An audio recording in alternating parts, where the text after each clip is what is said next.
Coming to you live here from Virginia Lakes, a basin of lakes in the eastern Sierra Nevada in Mono County, California. It is not in Virginia. It is located a few miles off US Highway 395. The road to the lake turns off US 395 at Conway Summit, roughly halfway around Bridgeport, California to the north, and Lee Vining, California to the south. In the Humboldt-Toyabe National Forest. We are here today with yet another edition, this time coming at you, of the PondCast number 32. Wait, my math? Yes, 32. That's like, I'm together and it's like 5, which is good because that's about how many hours we're allowed to go for today. Because for once, for the first time in a very long time, we don't have a hard cutoff, so we can just ramble. We can just yap about whatever. We can tangent. It's great. I'm feeling calm. There's no pressure. It's fantastic. That's the only reason why my volume is like this. Well, I am, of course, as per usual, your host, Yaku of the Zaku, and with me today is el hombre más rápido del mundo al que le gusta coquinar con cebollino. And we are produced, as per usual, by Germansky Viking Kitore Raz I Roku Yebiere Sie Napieja Vidruvke 16 squats and Seki. Kuro, how y'all doing? What's up, Yaku? What's up? It's great to be back once again for another episode of the podcast. As you said, for the first time in a long time, we have no restrictions as to how long we can go, except for Yaku's well-being in life is the problem. I mean, that's never something we took in consideration before. It's true. You're not wrong. But yeah, on the one hand, we can go all night long. We can discuss, we can delve in deep. But also, take care of Yaku. Take care of Yaku, of course, feeling a little bit under the weather. But the show will still go on. We're good to go. I said this to my mom when I woke up this morning. I said I feel hungover. And of course, the fatal flaw with my theory is I didn't have any alcohol in the past few days. So unless there was a delay from New Year's when I did actually have a few drinks. Mm-hmm. Solar New Year, I should mind you. It is currently Lunar New Year, fun fact. There you go. It is Lunar New Year. Yeah, it's one of those things where, Yaku, this is why I don't go outside. Okay, this is why. Exactly. I agree. Yeah. There's animals out there, papi. Aye. There's mosquitoes, true. True. But take care of yourself. Give your energy, give your support to Yaku as we get through our podcast, and we'll do our best to keep it as brief as possible. But there is a lot to go into coming into this. Before any of that, though, we do need an update on the Yaku, on the saga that is Yaku's playthrough through Brood War. Yes, so here's the thing. I've been doing this for a couple of years. It's the only New Year tradition, Lunar New Year tradition that I still do to this day, that I've done since I was probably 11 years old. Tuesday, Lunar New Year's Eve, I was like, I'm going to stay up all night long because I remember when I was 11, my Mandarin teacher said, if you want your parents to live, you got to stay up all night on Lunar New Year's Eve. And I'm like, I don't know if I want them to live that long, but, I don't know. No, because it was like the hours add years to their lives. And I remember I was like, I don't know if I want them to live that long. But also, if they try to call me out for saying past my bedtime, I can just say, I'm doing it for you. So, and of course, to adulthood, I stay up all night anyway. At least on Lunar New Year's Eve, I can do it without feeling guilty, and so I decided that gives me a good excuse to do the Zerg campaign. I said, let's see if I can finish it before the sun goes up. And I did. I did actually manage to finish just before sunrise. But at what cost? Because, man. Here's the thing. I remember I said this going into the Zerg campaign. I still stand by it a little bit. I do think that Zerg is a little bit more simple than Terran and Protoss in StarCraft 1, just because of how macro works, because you are only building from your hatcheries. And obviously, you also have larva that allows you to spawn 3 units at a time, assuming you have your macro up and running. I still stand by that, but what I wasn't prepared for was just how, shall we say, non-stand, non-standard, or at least very different compared to StarCraft 2, the unit interactions are. Mhm. I was like, I'm gonna surround this zealot with lings, and it's like I have all my lings surrounding the zealot, and the zealot survives, killing all my lings. I'm like, oh right, brute war zealots, you're way tankier than in StarCraft 2. Ah. Yeah, yeah. It's one of those things where, like, Also pathing, yeah. for sure, for sure. Especially when it comes to melee units like that. But yeah, I can imagine it's quite different. But thankfully you made it through the experience, Yep. made it through the story. As a Cerebrit, Yes. did it? Here's the thing I also realized as a Cerebrit. I realized that was the most fitting campaign to play Ah, before a big festive event because it's a family reunion dessert campaign. yeah, You know, it's yeah, you, Dad, the Overmind, your yeah, older brothers, Zhazh, uh-huh, and the other guy, and also yeah, your little sister Kerrigan. yeah, and Dom, It's a family reunion, and Dom. yeah. It's all about family. Let's go. Do you have any thoughts on the story of the campaign, or any of the missions, or anything like that, or is it all a blur? How long did it I last? How long did it take? 7 hours, something like that. Jesus. I think my stream was like 7 hours long. I did have to restart a few missions more often Mm, than the Terran campaign. mm. Although this time I actually read the objectives before going in, so You're learning. Okay, okay. yeah. Unironically, that's actually another thing. There was one specific mission that I think I restarted 3 times or something like that. It was the one where you get drop lords for the first time because I was like, Mhm, oh yeah, Zerg, these are fast units. I'm just gonna zoom them past this like little valley where mhm, there are tanks on the high ground, and then I'll be fine. No, I was not fine. So then it's mhm, like, oh, okay, so you actually do need to use your drop lords to pass that choke point. mhm, And then I did that, but then even then, there's still a lot to. There's still a lot when it comes to like learning how the high ground works, learning how to, which units are better to run up the high ground. I mhm. learned this, and this was both a mistake, but it actually helped me a little bit as well. Princess Termagant, one of our fellow clanmates, longtime clanmate, was in my chat giving me advice. The problem is, I listened to her advice. Ah, And so okay. that's once ignored it and just did my own thing, I was like, Ah, this is so much easier. ah, No, but she did give me some good advice, which was never run lings up a ramp, drop lings on the high ground, and then run up with hydras. mhm. Which, yeah, hydras do not derp out anywhere near as much as lings. So that's why I remember after I finished the stream and I went to shower, I was like, if I ever have kids, I'm forcing them to play the StarCraft campaign because that's how you teach them problem solving. There you go.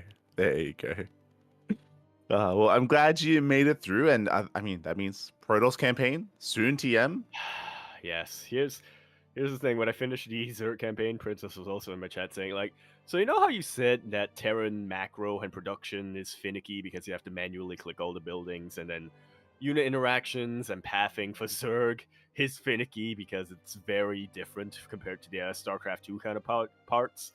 Well, Protoss is the worst of both worlds, so It's gonna. I'm looking forward to that.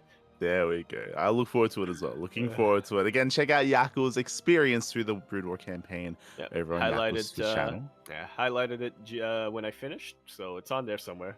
Mhm. 7 hours long though, so, and I will say I don't think all of it is worth watching. I Here's the thing: I mentioned a while ago that the reason why I stopped streaming my ladder sessions is because I don't want people to see how salty I get.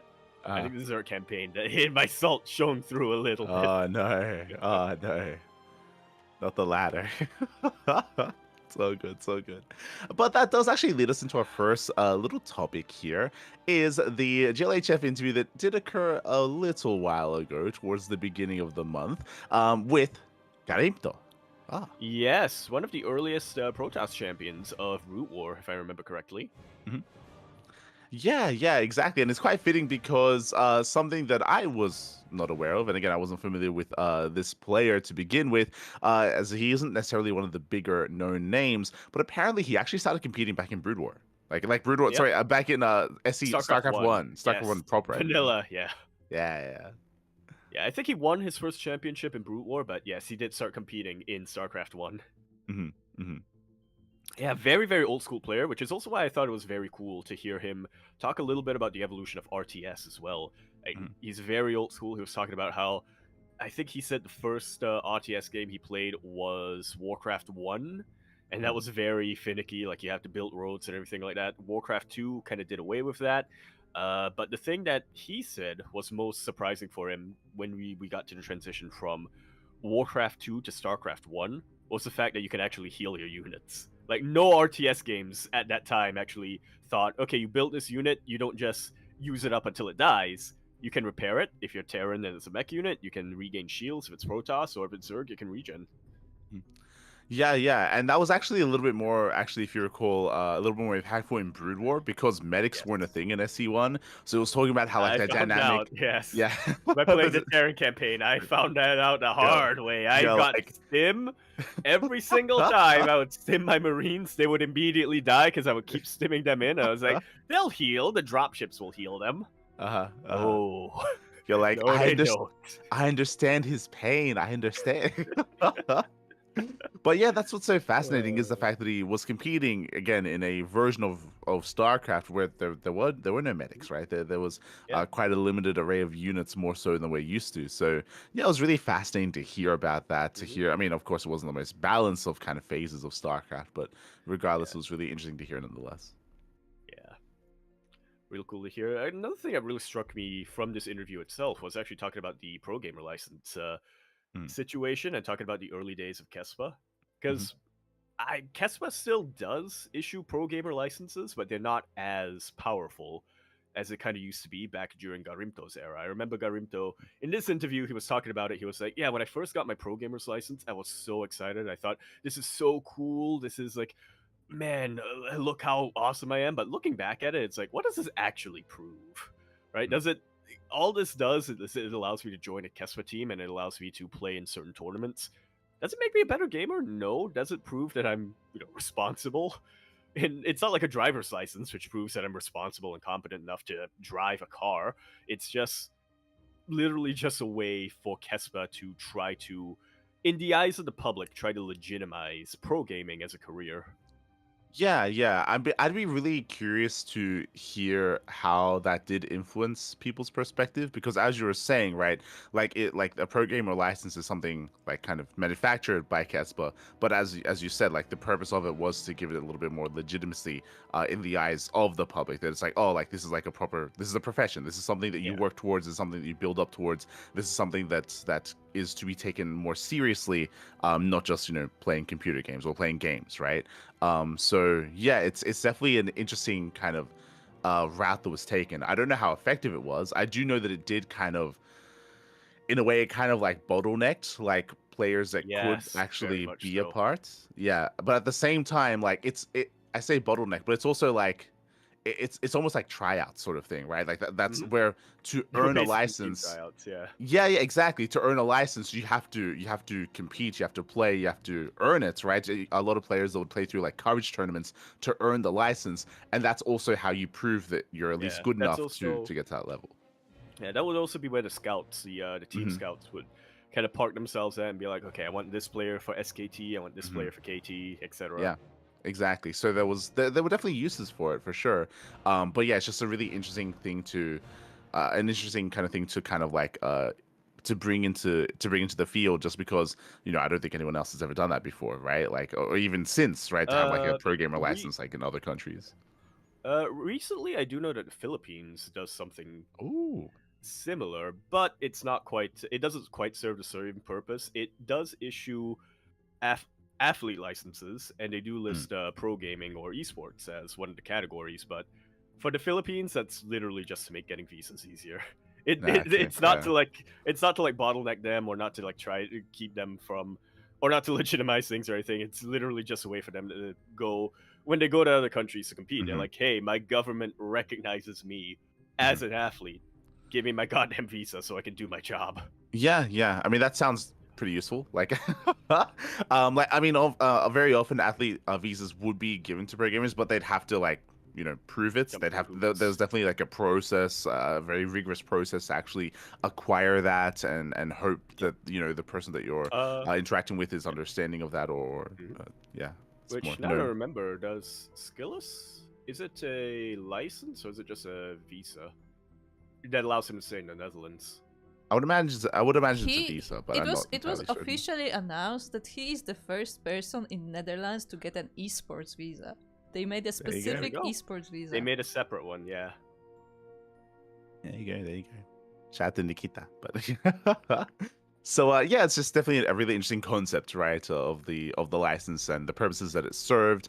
Again, I think nowadays I don't think it's necessarily as Yeah. necessary, just because Casper isn't as dominant of a force in Korean esports as it used to be. But when it comes to his stories and this interview, a lot of it. Go on. I was gonna be like, you thought that Honmono was the only dirty boy out there? True. I get what you're getting.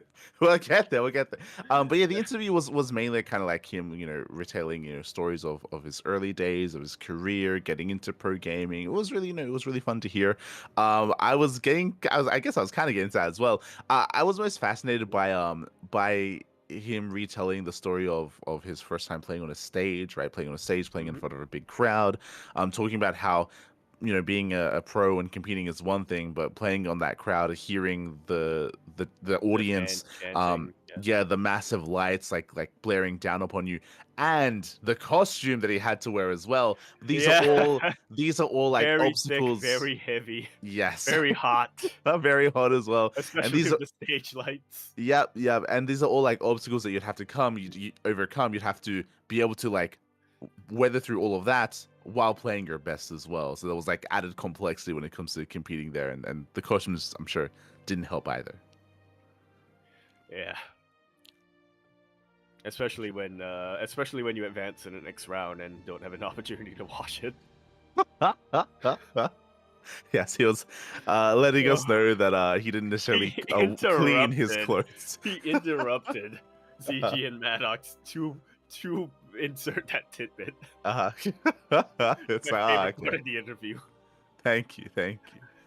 I see Honmono looks up to you. Oh no. Oh, yeah, but yeah, definitely a very interesting figure. Definitely has a lot of really cool insights. I looked at his Wikipedia actually. I saw that after winning his first big game, where he actually beat Boxer in that grand finals, I think he actually retired very soon after that. So, yeah, didn't really stick around for too long, but definitely was very impactful. Did have a very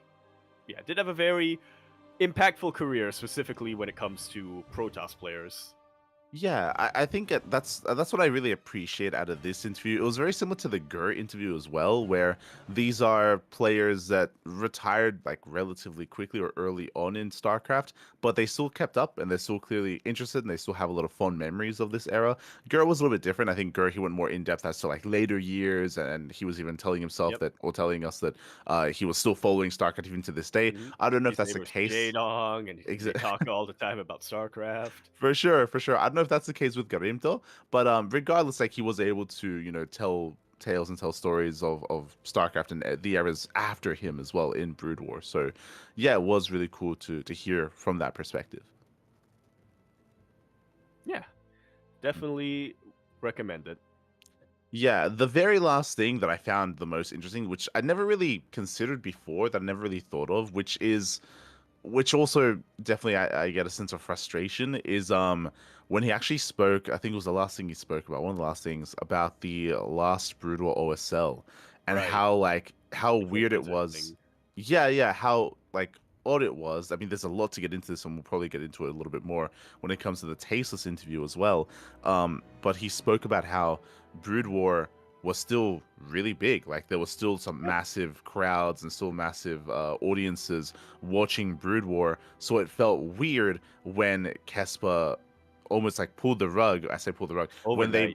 when they made the switch to SE2. It was all or nothing, right? Like they cut things off with Brood War and then bam, SE2, which was weird because there were a lot of people that still were very interested in Brood War, right? Like it'd be almost like if we suddenly lost StarCraft 2 esports and then bam, Stormgate, and it's like it's like, that's well, where you're going with, yeah. yeah, Okay. that's because Stormgate's like the next like RTS that's on the way, right? It'd be kind of weird because it's like, well, I mean, we're still watching, we're still enjoying, we're still It's competing in still the SE2. largest scene, yeah. it's weird to like hard switch to something else so drastically like that. Yeah. Yeah, it's definitely, like you mentioned, it's definitely frustrating, especially for a lot of Brute War fans. A lot of Brute War pros as well. There were Hmm. actually a lot of them who couldn't quite transition well into StarCraft 2 because they play completely differently. Hmm. After StarCraft Remastered came back, those exact same pros went back to playing StarCraft Remastered, and they were great again. So, and obviously to this day, Brute War is still big in Korea. So I can kind of understand Kespa's rationale, where it's like, okay, we need to switch to this new thing. This is the new installment of the franchise. This is where most sponsors are going to be looking at. Maybe not necessarily just Korean sponsors, but foreign sponsors as well are going to want to get in on this, and so we do want to, make sure that we keep up with it. But yeah, I'm definitely with you. It feels like the way that Gorimto describes it, it does seem like they didn't have to just do a hard switch over 100%. They could have done like maybe 70% switch and then 30% remain, or something like that, some or other just run ratio. both at the same time. Or just Like run if it, both, yeah. yeah, if there's still an audience, if it's still like profitable, if there's still interest, then yeah, it doesn't make much sense to end it the way that they did. And obviously, hindsight 2020, right? Like nowadays we Yeah. see that Brood War and SE in Korea is like back up on the rise once again, and tournaments are running all over again, and now they've returned. But it does feel like Kespa, they hurt themselves. Brutal was hurt by that switch, right? And they had to kind of build back up almost from the ground up as well, just because like all the Star Leagues had just suddenly stopped, so they had to go back to almost grassroots again. So it is a shame because you could argue that never had to happen, right? They could have just kept going the entire time, Yeah. and but at least they're in the place that they are now. Yeah. Sure. And so with that, we finally covered the Garimto interview. It took us a month, but we did it. We got there. Let's go. Shout out to Karimto, by the way. Shout out. And we might harken back to that, talking about the last OSL a little bit later on, because we do touch on that kind of topic coming into future GLHF interviews. But up next, we do have the Tasteless interview, and this one was a two-parter. Indeed, it was. And initially, I kind of felt like, why is this a two-parter? It doesn't need to go into that long. But then I listened to it, and then I also looked at the kind of the transcript of both of these two-parters. I'm like, oh yeah, he goes really into depth, not just when it comes to the scene, not just when it comes to casting, but he also talks a lot about the early Brute War legends, like Nalra. He mentions here, Boxer, Jelizerg, all of them. Mm-hmm. Yeah, Tasteless, he gets a 2-hour interview. Could we not have interviewed some of these guys a little bit longer and maybe ask them some more questions? I don't know, maybe. Just saying, just saying, maybe. Yeah, Tasteless, he's a natural born yapper. Once you get him started, he ain't stopping. Get the others to start yapping, though. Get him to start yapping. I'm just but yes, I mean, go on. I just gotta say, it's very, very, looking at the length of the interviews of the people who were interviewed so far, you can definitely tell who are the ones who are hosts or casters and who are the ones who are players. So like behind the scenes guys, because yeah, man, turns out when your job is to talk to an audience, you become it starts to become instinctual to you. Once you get prompted, you just keep talking. Yeah, for sure. Yeah, I think Wolf was I think we if you remember, we praised Wolf for being the best example of that, where he just had so many stories to tell, and it was definitely an enthralling experience. Yeah.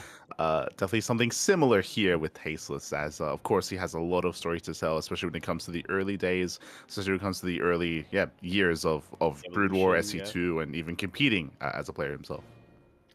Yeah, that story about how he competed in WCG, him and his brother Day9, Sean, both like really tried to figure out a way, what is the best possible formula to make sure they don't encounter each other too soon at WCG, and that didn't matter anyway because seeding was alphabetical.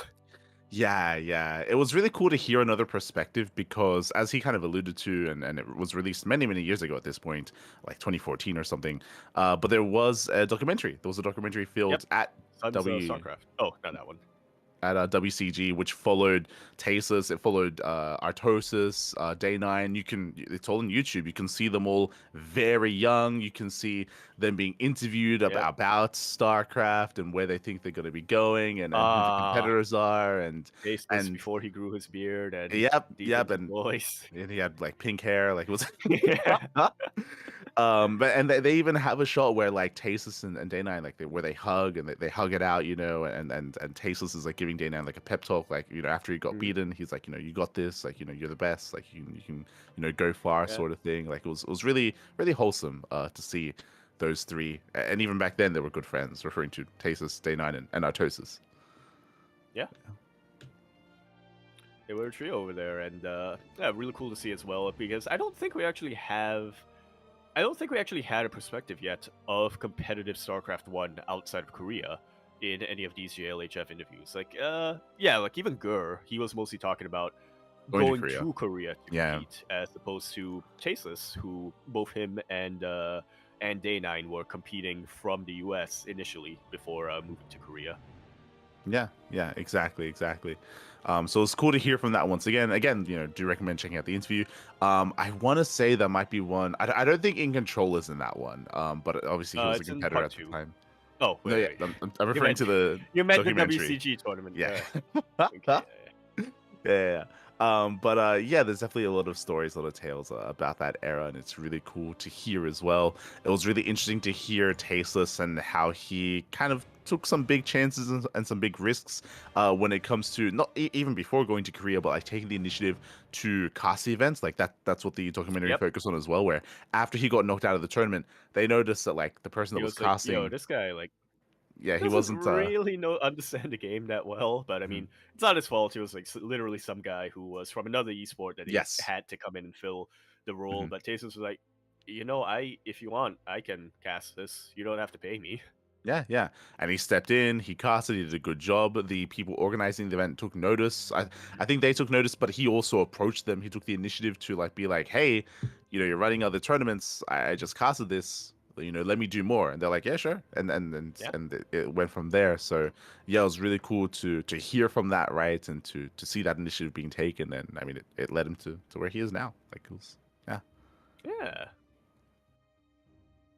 Korean God. Yeah, and that was most of what went on in part 1 of the interview. And part 2 was talking a lot more about the early days of StarCraft 2, talking a lot more about Wings of Liberty and stuff like that. Here's something that absolutely blew my mind that Tasteless was talking about casting the first few GSLs and negotiating with GOM TV. He mentioned that he had to convince the GOM organizers, that they don't need to hire writers. I was like, wait, what? That was a thing? That used to be a job?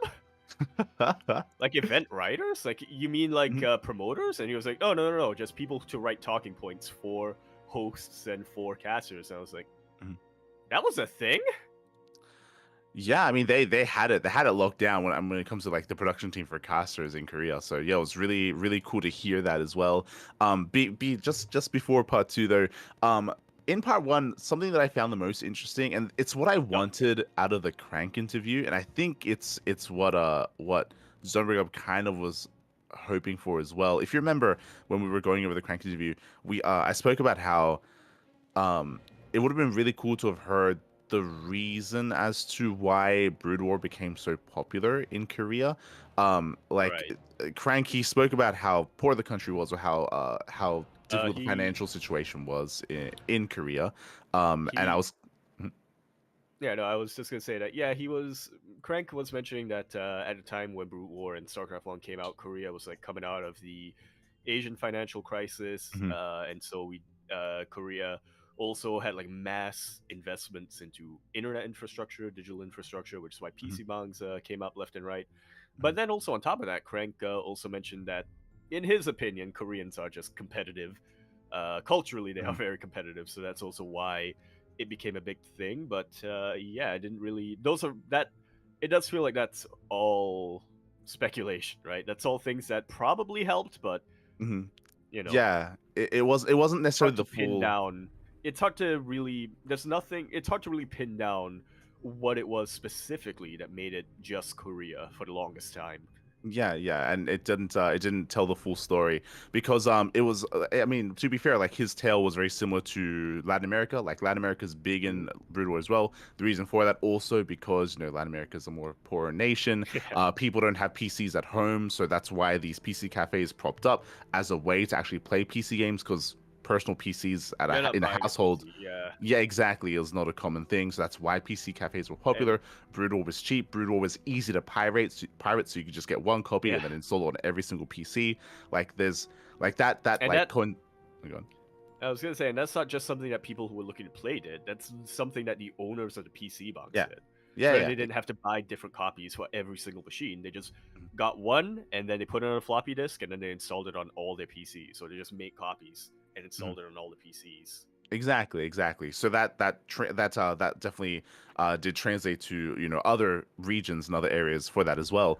But Tasteless, he went a little bit more in depth in this interview, and he spoke about how there was a ban on Japanese cultural imports. True. I Which is remember like, that now, oh, from the yeah. 80s up until the early 2000s. Yeah, so because of that, there was no Nintendo. Like there was no Nintendo, there was no like Dreamcast, like a lot of those No household consoles. PlayStation. Yeah, well that's much later. But like Oh. these like It's all household before my time. you're like PlayStation. That's ancient, mate. Like, no, That's it. before that. But yeah, that wasn't. PS3, yeah, that's- But that wasn't brought in retro gaming. exactly. But that wasn't brought into Korea. So again, it limited the kind of video games that people were playing, right? Like they weren't playing your Mario's, they weren't playing They- your Sonics or anything like that. They True, were they- forced into PC gaming. They were only able to play American games, yeah. Well, Mhm. American games and the Chinese and Korean knockoffs. But I mean, let's be real. During this era, the 80s and 90s, I think it was only pretty much just Japan, the US, and I think some European countries that were making video games. For sure. And on top of that, apparently, the Korean government had, I think you alluded to it as well when it comes to Crank's interview, but they had subsidized the internet as well, so it was a lot cheaper to They actually were get. like, all right, high-speed- this is the future, and whenever another financial crisis. Exactly. So it became a lot more viable to bring up these PC cafes and to have everyone congregate and play Brood War. They were again forced into it just because they were limited as to what they could actually play and as to the games that they were like kind of consuming as well. Speaking of before my time, Tasteless actually did mention this at one point where he was like, yeah, so during the mid and late 90s, early 2000s, if you were a gamer, the main things that people were playing, it was either, if you were on PC, it was either RTS, point-and-click adventure, Yep. or you play console, which had its own like first-party or like first-party exclusives. Yeah. I was like, can't relate. I'm from the Xbox Pass series. I'm from the Xbox Pass PC gaming era. I'm from the era where Sony put their exclusive games on Steam, and EA also put their games on Steam. Such a zoomer, mate. You're such a zoom. Even that's more recent though. To be fair, like I'm sure True. we're Well- being raised in the era of like Xbox has like I your mean, Halo and your I- Gears of War and all that stuff, I- and you've got I the did play a bit PlayStation of- with. I did play a bit of Halo when I would go to like my cousin's house, because Mhm. I actually didn't grow up with video games. It was only until I was like 11 or 12 when I was like, video games? That's not just for nerds. Fair enough. But Well, but I say that I played a lot of Pokemon and junk hey, when I was hey. younger than that. So Hey, I played But, Harvest Moon a ton. So really, okay. I'm not one to judge. But yeah, so it's really cool to hear a little bit more insight as to the kind of like happy accident or the kind of the environment that was created that actually fostered Brood War and fostered esports in Korea. Like it was a lot of these little things that all like added up to creating all of this to actually occur. So yeah, it was that was really fascinating to hear and really interesting to learn about. Yeah. It's that butterfly effect, Yeah, sure. Kind of.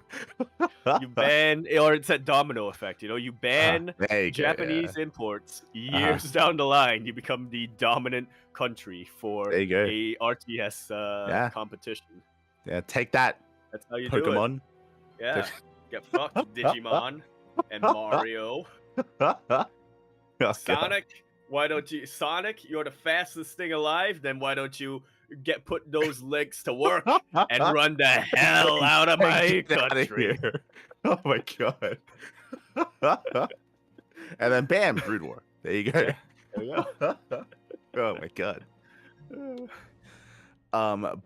Yeah, and the final thing that was kind of spoken about in the first part, when still talking about Brood War as well, is that he Tastes had his own perspective to add when it comes to the Kespa kind of tension, the tension that was between Kespa Yes. and Blizzard, of course.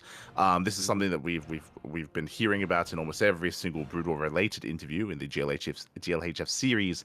But Tastes took it a little bit of a step further here, and he spoke about how he kind of elaborated a little bit more, talking about how because of those tensions, because of the conflict between Blizzard and Yes. Kespa, it did actually give Blizzard a bit of a reputation, Oh. or whereas that, like, as in the fans and viewers of Brood War, they also knew that this was going on, so they don't necessarily view like what's coming up ahead, like Blizzard and SE2 too fondly. Like the perspective is more of a negative one because they're fans of Yes. Brood War, because they're fans of their current esport. They see this other entity coming in and trying to bully them, and obviously there's going to be like a retaliation there. There's going to be like resistance, right?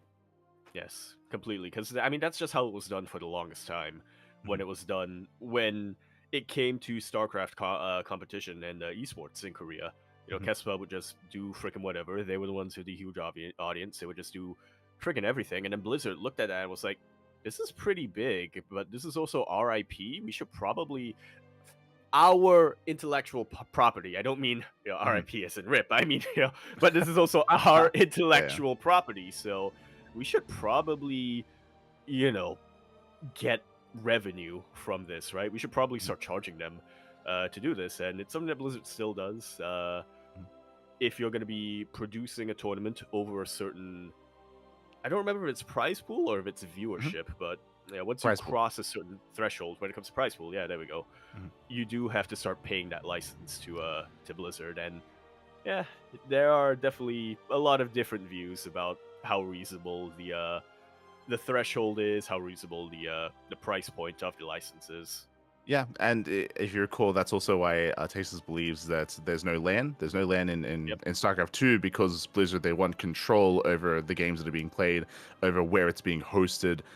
They want to make sure that they have like eyes on you, that kind of like stronghold on you, and they don't allow like offline play, right? Which was of course a big controversial part about SE2. Which reared up again just last year, just a couple months ago at Home Story Cup. Sure. I mean, to be fair, like that wouldn't have helped the stream going down. It wouldn't have helped constantly. the stream. Yeah. It would have at least been able to continue to play and put out a VOD. For sure. But there was that. He was also talking about because if you remember, Kespa and Blizzard, they didn't like settle like their quote unquote differences or come to an agreement until Heart of the Swarm, until the end of Legacy of the Void. And because of that, I mean, we spoke about how like the fan and audience perspective on Blizzard was kind of being tainted by that tension. On top of that, because Kespa didn't switch over and didn't accept SE2 until years into its lifespan, it also actually negatively impacted the launch of SE2. It meant that there were a lot of people, a lot of gamers, if you will, in Korea that had less of a reason to even play and try Wings of Liberty at launch, because they're like, well, these guys, they're trying to like push Brutal out. They're trying to bully us. Like, why would we want to support them? Why would we want to try it? Yeah, that's something that I think Maddox kind of echoed during his interview. That was his perspective as well. He was a Brute War fan. He was not interested in StarCraft 2 at all when it came out. And then when Kespa switched to StarCraft 2, he just kind of stopped following RTS altogether until much later into Legacy of the Void. Yeah, it's definitely like a perspective that I hadn't necessarily considered or like put too much thought into, the idea that because of that tension and that like kind of like that conflict that was happening between Kespa and Blizzard, like that's one of the reasons why SE2 always attributed as to being one of the reasons why SE2 isn't as big in Korea, because coming into it, it was almost like quote unquote sabotage, where like people that don't want to switch over, they have a negative perspective on it, they don't want to try it out. A lot of the players that they're watching aren't playing it either, so why switch? They're just gonna watch Brood War because everyone's playing Brood War. The PC banks and PC cafes, they didn't really adopt SE2 either. If you remember, Yep. they Too had to pay expensive. extra.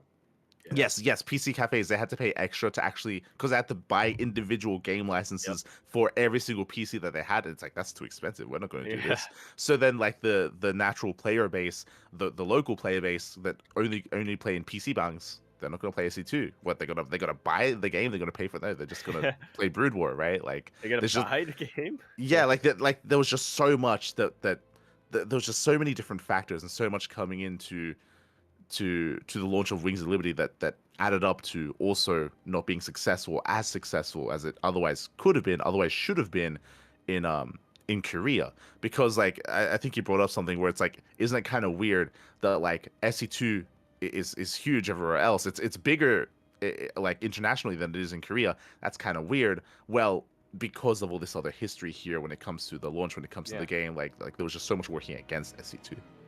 Yep. Which is kind of sad, like I- retrospectively. It's like, oh, it's like Yeah, I really got to pick up that book at some point that delves into the history a bit deeper into this, man. Yeah, because the more I hear about it, the more I hear from here, Tasteless over here, and from Chobra as well. I mean, we're not gonna be talking about the Chobra interview this time because that's a two-parter. But yeah, the more I hear about it, the more I'm like, Jesus Christ, this was a mess. Yeah, I need to actually get to the bottom of this. Yeah, for sure. And it's so sad because, I mean, obviously, because we're fans of StarCraft, right? We want it to do well. We wish it did well. We wish it did better in Korea.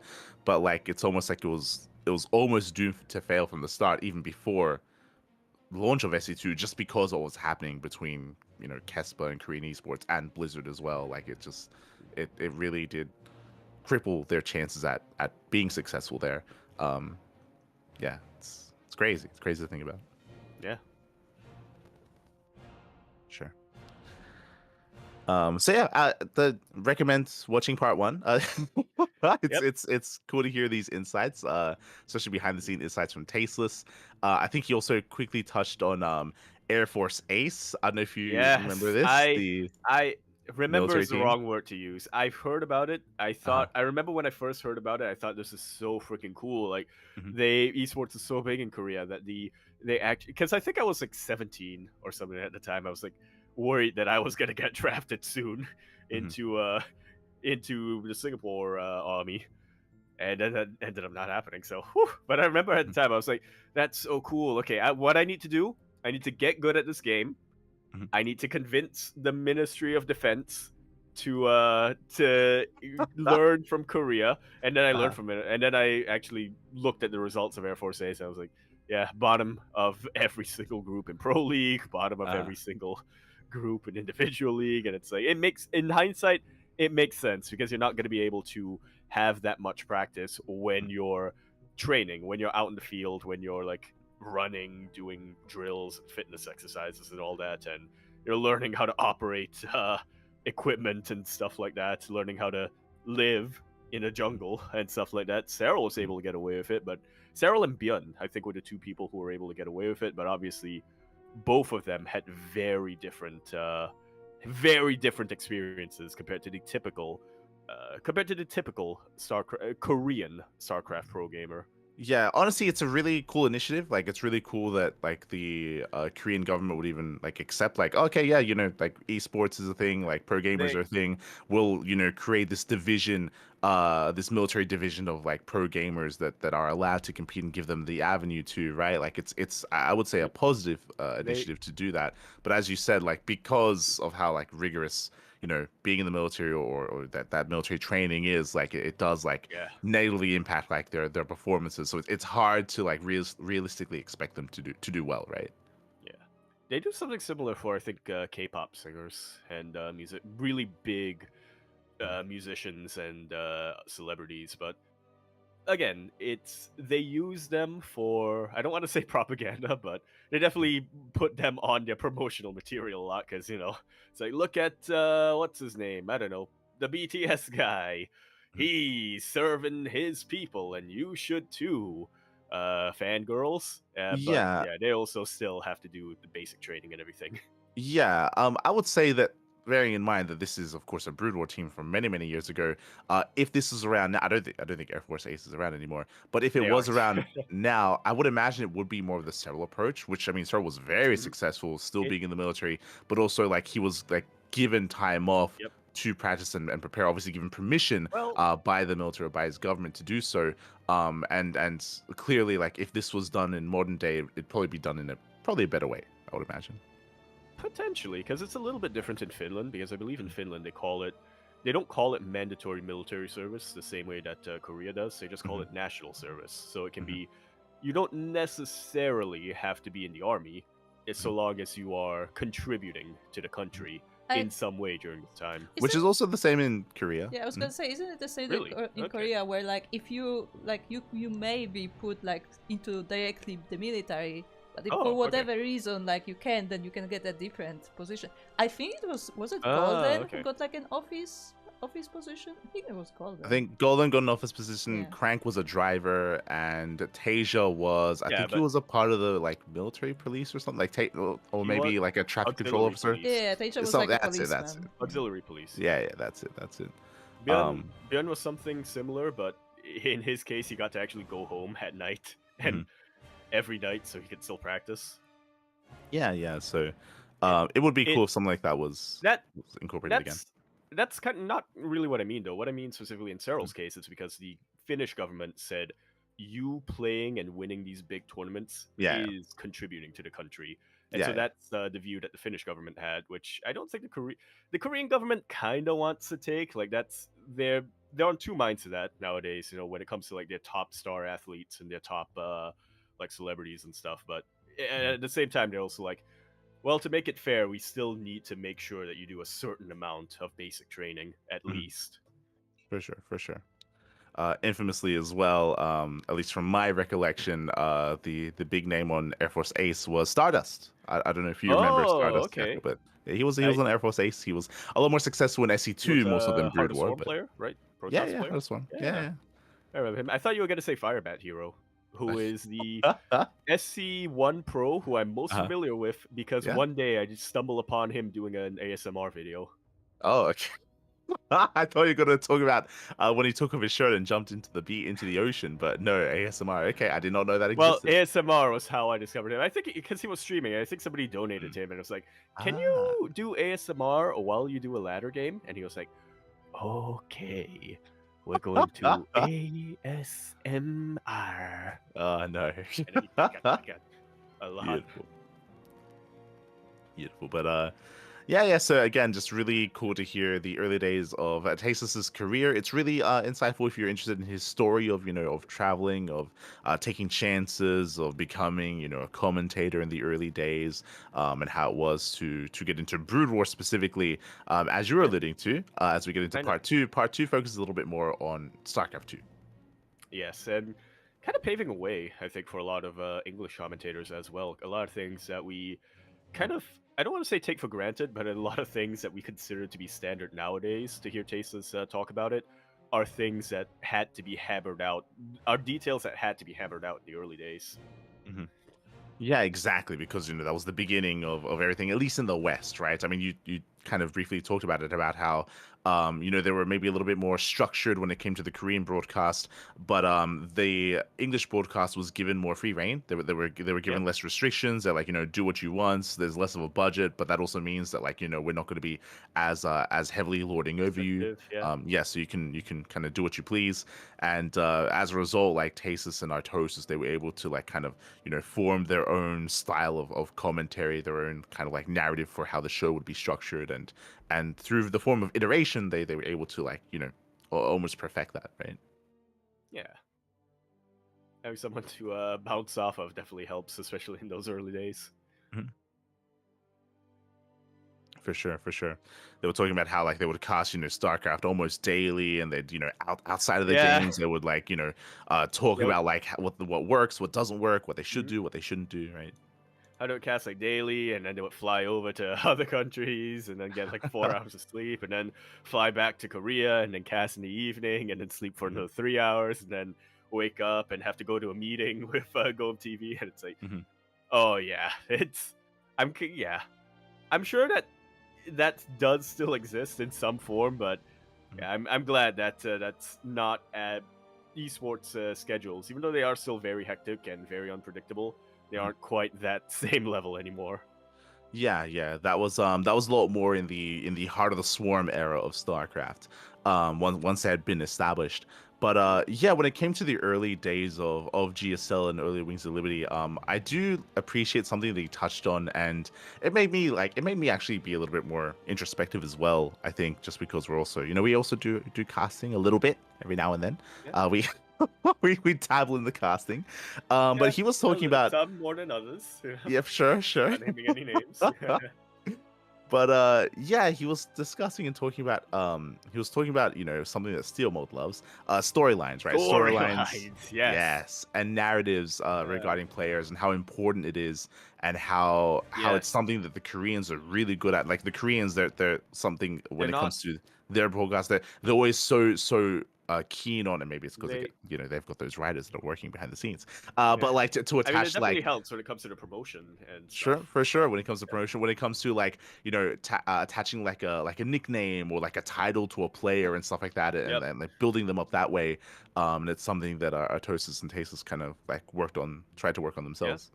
I 100% I agree. That's something that I always really appreciate. Like you said, it made me a little bit introspective as well. It kind of made me realize that all of my favorite players are not necessarily the ones who play the best, but rather the ones who I find to be the most interesting, whether it's both Mhm. in and out of the game.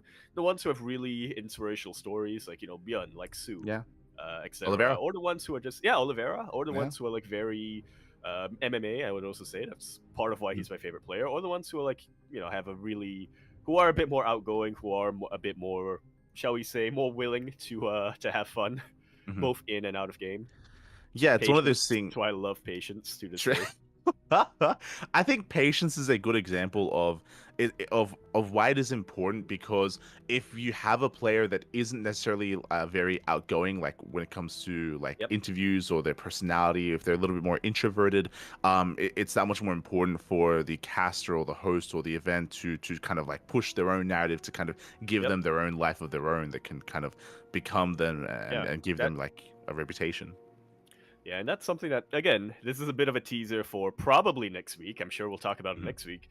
It's something that Choba kind of touched on a little bit, where he was like, yeah, there are a lot of metas in StarCraft 2 that are very boring, just to put it bluntly, just very unexciting, just literally staring at nothing happening at the screen for 20 minutes, and then all of a sudden the game ends. Mhm. But, I mean, you still, and you can still, and I think he said that it's the duty of the caster and the Yeah. host to make people invested in the player itself. Yeah. Because, yeah, the game itself might not be exciting, but we could still at least try to be excited for this player, like winning Yeah. his first thing for the first time, or making it for the first time to a big tournament or stuff like that. Stuff that you can really, again, this is Steele's favorite word when it comes to casting, the storylines of the individual players. That's very, very important. That's something Yeah, that I think it Total is. Biscuit always hyped up, kind of discussed a little bit in an old podcast as well. 100%, 100%. Like we're It's making fun of very, Steel. Like Steel's issue yeah, with it is when it's forced, right? Right, when you're trying yeah, to like force a narrative, when you're trying to force a story that doesn't really fit, because then when it it's kind of becomes, overused, yeah. yeah. But the reality is that it is like a really important aspect of Mhm. esports. I feel like even we do it, like sometimes unconsciously, right? Like when it comes Why we to endlessly talk about Rain. not true. Oh man, You mean I miss talking about you Rain. mean you mean like Jumi and Iba? Yes, like Jimmy and Yes. Eva, where they didn't even know what the hell we're talking about. They're like, "What's Yep. going on?" But we've constructed And this we're like like, "Shh, let us this cook. drama. Let us cook. Trust us." Exactly. Trust us. This K drama. Even Yeah, less so with trigger. Eva. Yeah, Trigger as well. Zest, right? Zest was a fun one, and Zest. that kind of came Yeah. naturally, where it's like, mate, Zest, his wife could Shark. be giving birth right now, and he's gonna be Yeah. locked in his chair. He's gonna be there. He's gonna game. He's He will gonna be in find the a way. living room. He will be like, I have a kid I have to support. I need this win. But yeah, there's so many little instances of that, and I guess what I was getting at is that like it definitely makes me feel like it's something that does come naturally at times, but other times maybe it's worth like trying to invest a little bit more time into to try to like have something to work with.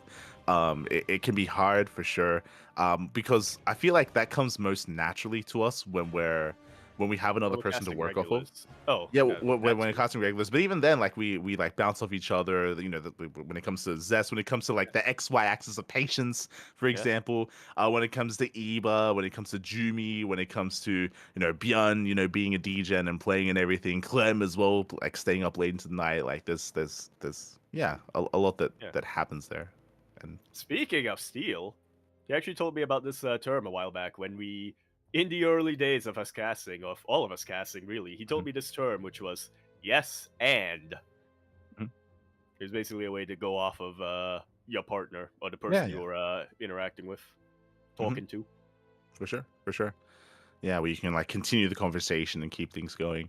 Um, and you actually touched on something that was actually touched on here, and that sparked my memory.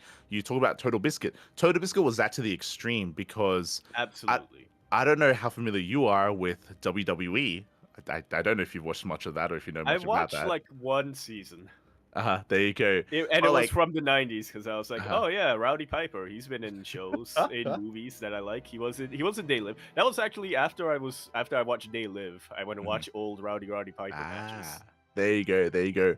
But like WWE is like almost pure It's a spectacle. storyline. Yeah. Well, it's purely about the characters, the narrative, and the Yep. story, because obviously like Like, there's not much else going on. yeah. But Yeah, it's but people. Yeah. mhm. Yeah, and it's like people can kind of criticize it a little bit because of like how it's not a sport. Then you're deciding what happens beforehand, and it's like, well, yeah, that's why it's not considered a sport. For sure. But like that's what like WWE lives and dies off of the story that they're And TV trying to loves tell. WWE.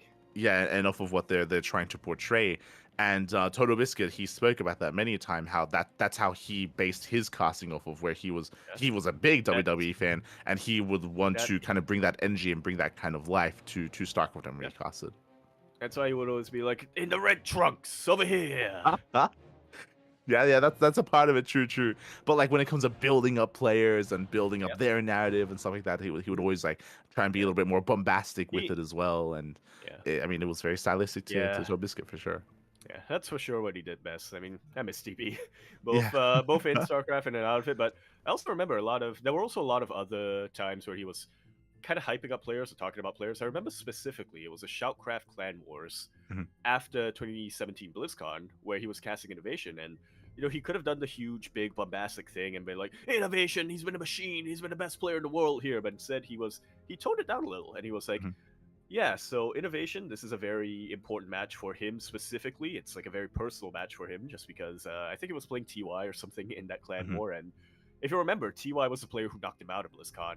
And Mm. he was speaking a bit more of Innovation's more vulnerable side. And I think a lot of fans and viewers don't really see that often. He was saying, like, yeah, Innovation, we call him the robot and machine a lot of times, but he was actually like really upset after getting knocked out. Like he was actually talking to some of the other players and some of the casters and be like, I really thought this was my chance. I really like this felt like my year, and to be knocked out early in the round of 16 is crushing to him.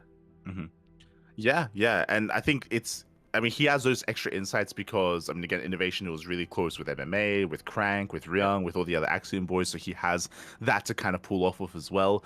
But yeah, like if I remember, I remember doing something similar as well, specifically when it comes to ANZ Champs, just because it's obviously a little bit of a higher production, but we have a team to work with, and before the show, we'd come together, we'd look at the players, and we'd be like, we'd help out Fluke, and we can talk about this later when it comes to hosting and how difficult hosting. I mean, I love Taster Fluke. spoke about, but Taster spoke about Yeah. hosting, but Fluke, he put in so much work because Yeah.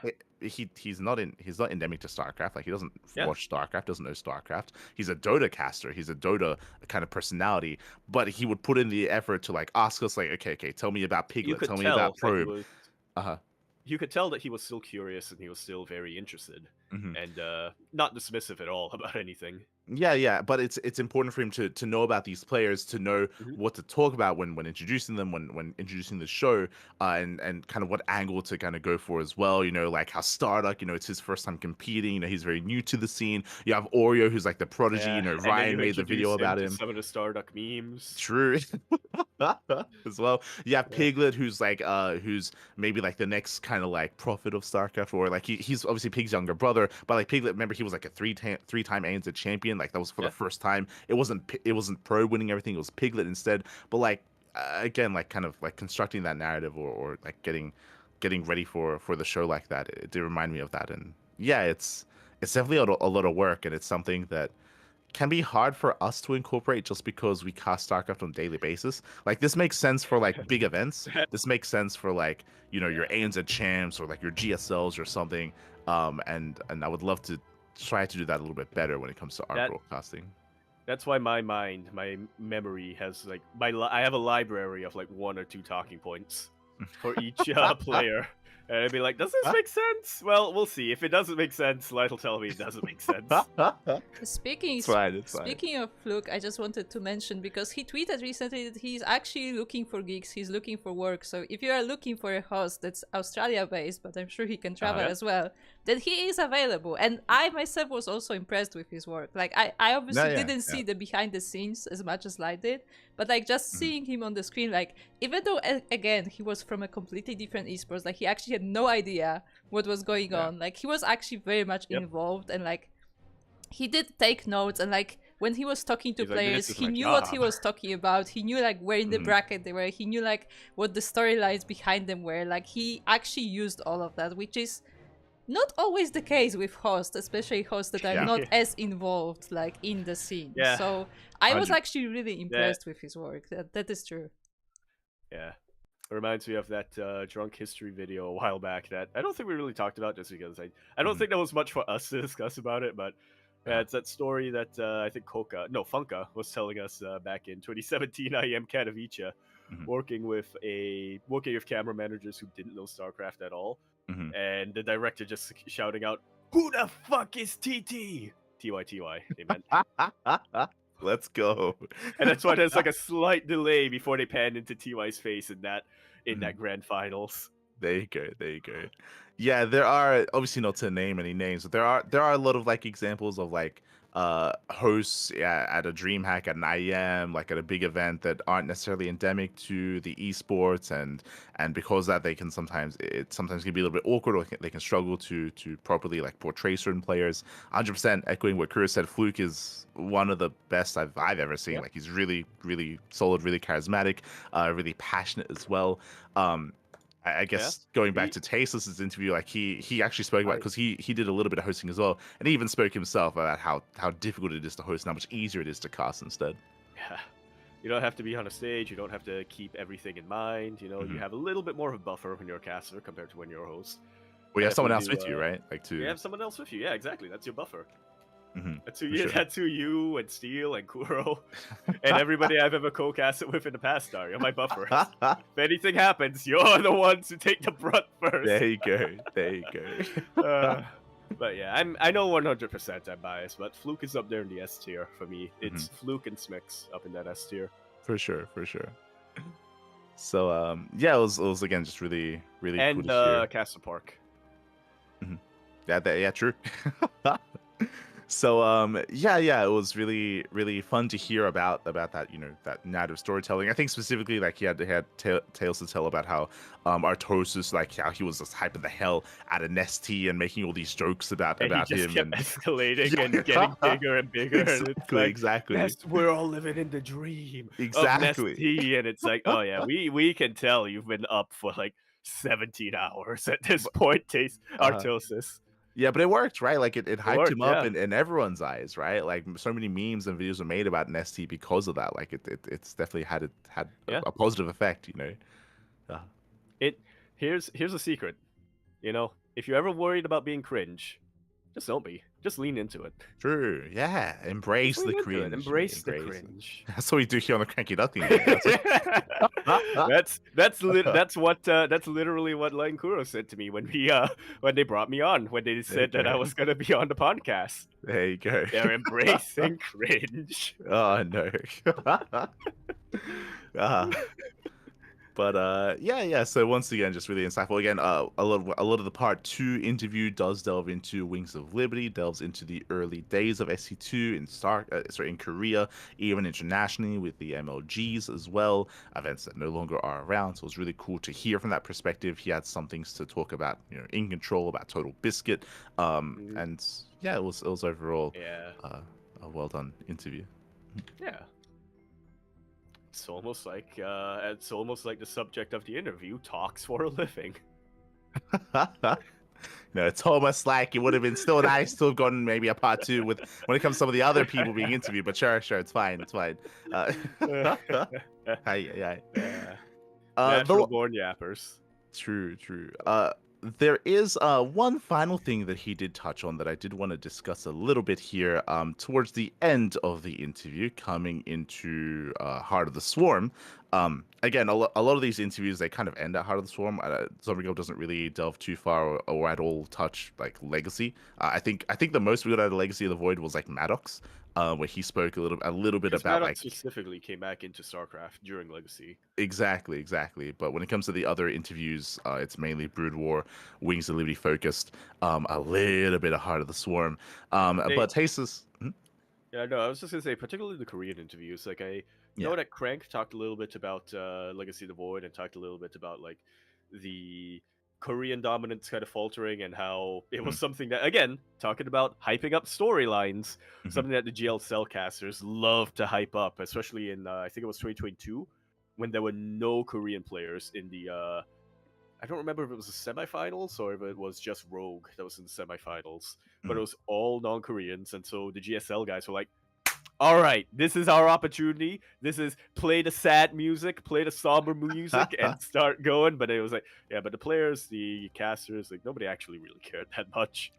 It was the promoters who realized that they could make a storyline out of it and make generate a lot of buzz because of it. Who hyped it up, but nobody else. Yeah, as you said, like Crank, like that was our criticism about the Crank interview, is that they barely spoke about the Heart of the Swarm Axiom era, where I feel like there's probably a lot to delve into there. Yeah, I don't know if you brought this up as well, because I think I was missing during this podcast, but that was my criticism of the Ryung interview as well, specifically the post-Axiom days and how Ryung really had, because it coincided. In the post-Axiom days, he kind of had trouble finding a team, and then he joined MVP like a month before Kespa disbanded.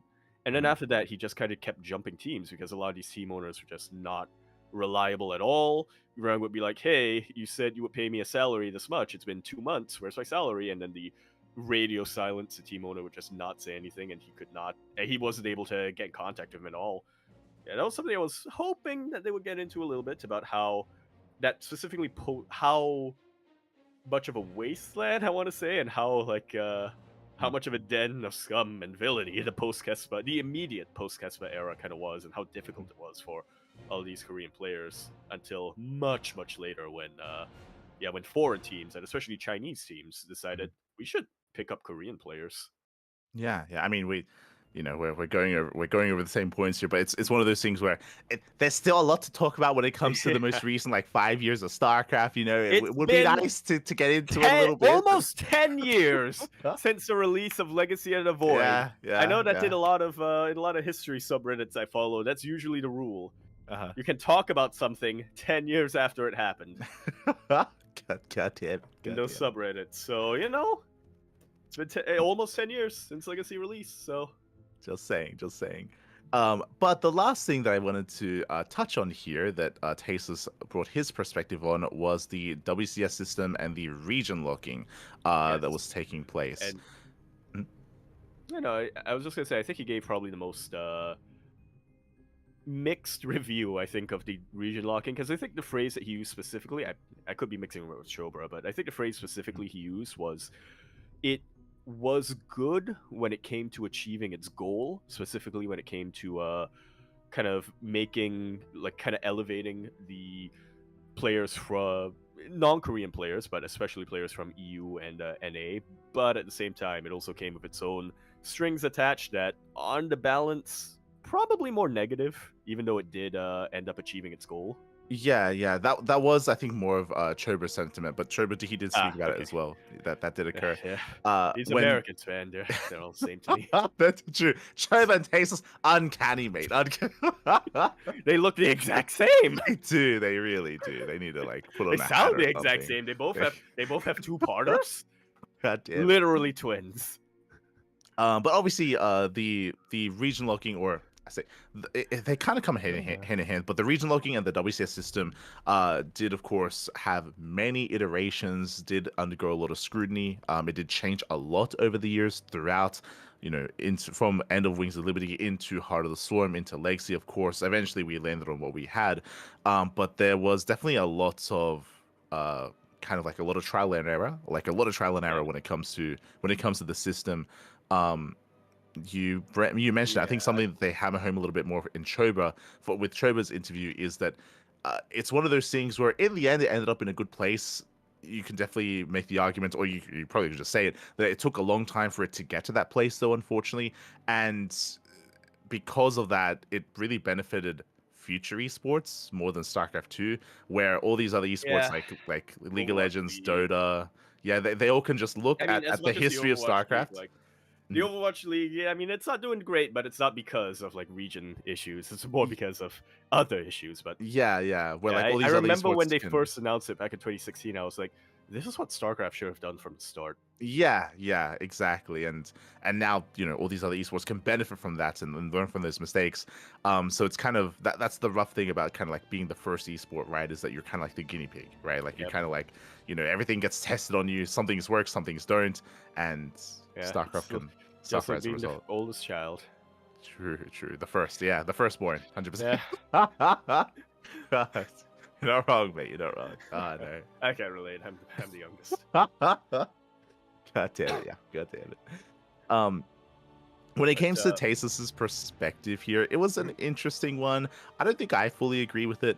I think he was talking about how so initially what Blizzard wanted to do, of course, was to have these events to help prop up the foreigners, right? The foreign scene, the foreign community, whether it's in Europe, whether it's in Oceania, whether it's in the Americas as well. 2015, 2015 especially was when they were like, we're gonna have WCS Oceania and also a bunch of other regions, Taiwan, Hong Kong.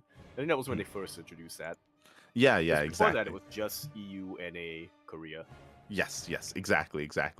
And Tasteless, he was speaking on how because of the first iteration before those regions, right? You had Koreans competing in everything, right? You had Koreans traveling and competing in the Americas regions. You had Koreans traveling, competing in the European regions. Because of that, he had a harder time keeping up with certain players. There were, for example, like Tasia, for example, he played in WCS Americas. He didn't play in GSL. Bomber didn't play in GSL. Polta didn't play in GSL. These guys that they kind of left the Korea region. MC and MMA and Heart of the Storm, they focus more on WCS EU. Exactly.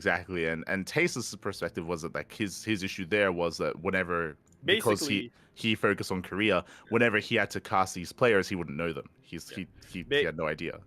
Basically, all the non-Kestra players were the ones who were going overseas because they didn't have to play in Pro League. So exactly. And because it made it difficult for certain casters that only focus on one region to cast players from other regions, I suppose. Because there was just so much going on all the time. Exactly. Well. This was also the era where I think Tasteless made the example.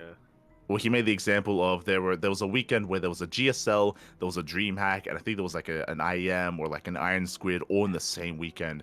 It was definitely brutal to try to keep up with, like as a fan, as a viewer, and as a caster as well. I mean, it's great if you're a young fan who has I watch it all, has a lot of energy and a fridge full of Dare iced coffee and Monster energy drinks, and then you can just crash afterwards. But Yeah, Yeah. obviously it's unrealistic to expect players to play in all of them. Mhm. It's unrealistic to expect casters to be able to keep up with them, even if it is a remote broadcast. To be fair, Yaku, it wasn't even about like how long you can last. I remember these tournaments were literally at the same time because I Yeah, remember yeah, they were having both on happening. my screen. Multi-switch. Because Well, as yeah, on that's one why screen, that's on that's one why as a screen fan, I had multi-switch. DreamHack, on the other screen Mhm. I had Dream versus Hack because those Yeah. two were players. Versus Hack. Hack. That's right. Uh, Hack? There was a player yeah, called Hack? that's Korean Terran. Yeah, Korean Terran. Ah, I gotta look that up. But yeah, for I was sure. gonna say, like, that's where Drumhuck came from. But no, that's not where Drumhuck came from. Oh, no. But yeah, it was definitely a really chaotic time, and like retrospectively, like we can look at it and we can be like, obviously they needed to region look a lot harder, a lot sooner. I think Tasus was speaking about how it was difficult because it was something that was going to negatively impact a lot of Koreans, like because the Korean scene was so oversaturated that there's a reason why a lot of Koreans traveled abroad, because there were just so many of them and there was too many to compete only in GSL, so they had to spread out. So it was going to negatively impact them, but the benefits of supporting like the other regions probably would have outweighed that. And keep in mind, this was back when GSL Code A was a thing. So there Yeah, were true. 2 tiers of GSL to compete in, both with like 32 players in each of them. So yeah, that really speaks to the level of competition and just how saturated Korea was at the time. Although, yeah, like you said, region locking in the end was probably good for the longevity of the game, because then you would have a lot of. I mean, we're seeing it now, right? I mean, Serral, after becoming the BlizzCon champion and after winning freaking everything, he's a celebrity in Finland, and the Finnish government themselves. He got to meet the prime minister, and they were like, you're doing the country proud. Olivera, after winning IEM, his Shanghai just played banners. It was like, yo, let's fucking go. For sure. So it's definitely frustrating at times to look back on and be like, like this is it took a long time to kind of get there, to get to that state, and definitely a lot of kind of missteps on the way, for sure. At this point, we're like in a way kind of like in a better place when it comes to the structure of things. I mean, at least we were, maybe a year ago, maybe 2 years ago. But yeah, I mean, that's a teaser for another video we're about to get into. True. But yeah. So it was definitely interesting to hear his perspective, at least from the system at the time, for sure. Just getting his perspective, and yeah, we'll get into Choba next week. Yeah. By then it looks like we'll also have the part 2 of that interview. So we can look forward to that. For sure. We will get there. With that leads us into our next topic. We're done with the interviews. That was a lot to talk about. That was a long one, yeah. I mean, there's a reason why it was 2 parts. I see it now, yeah. For sure.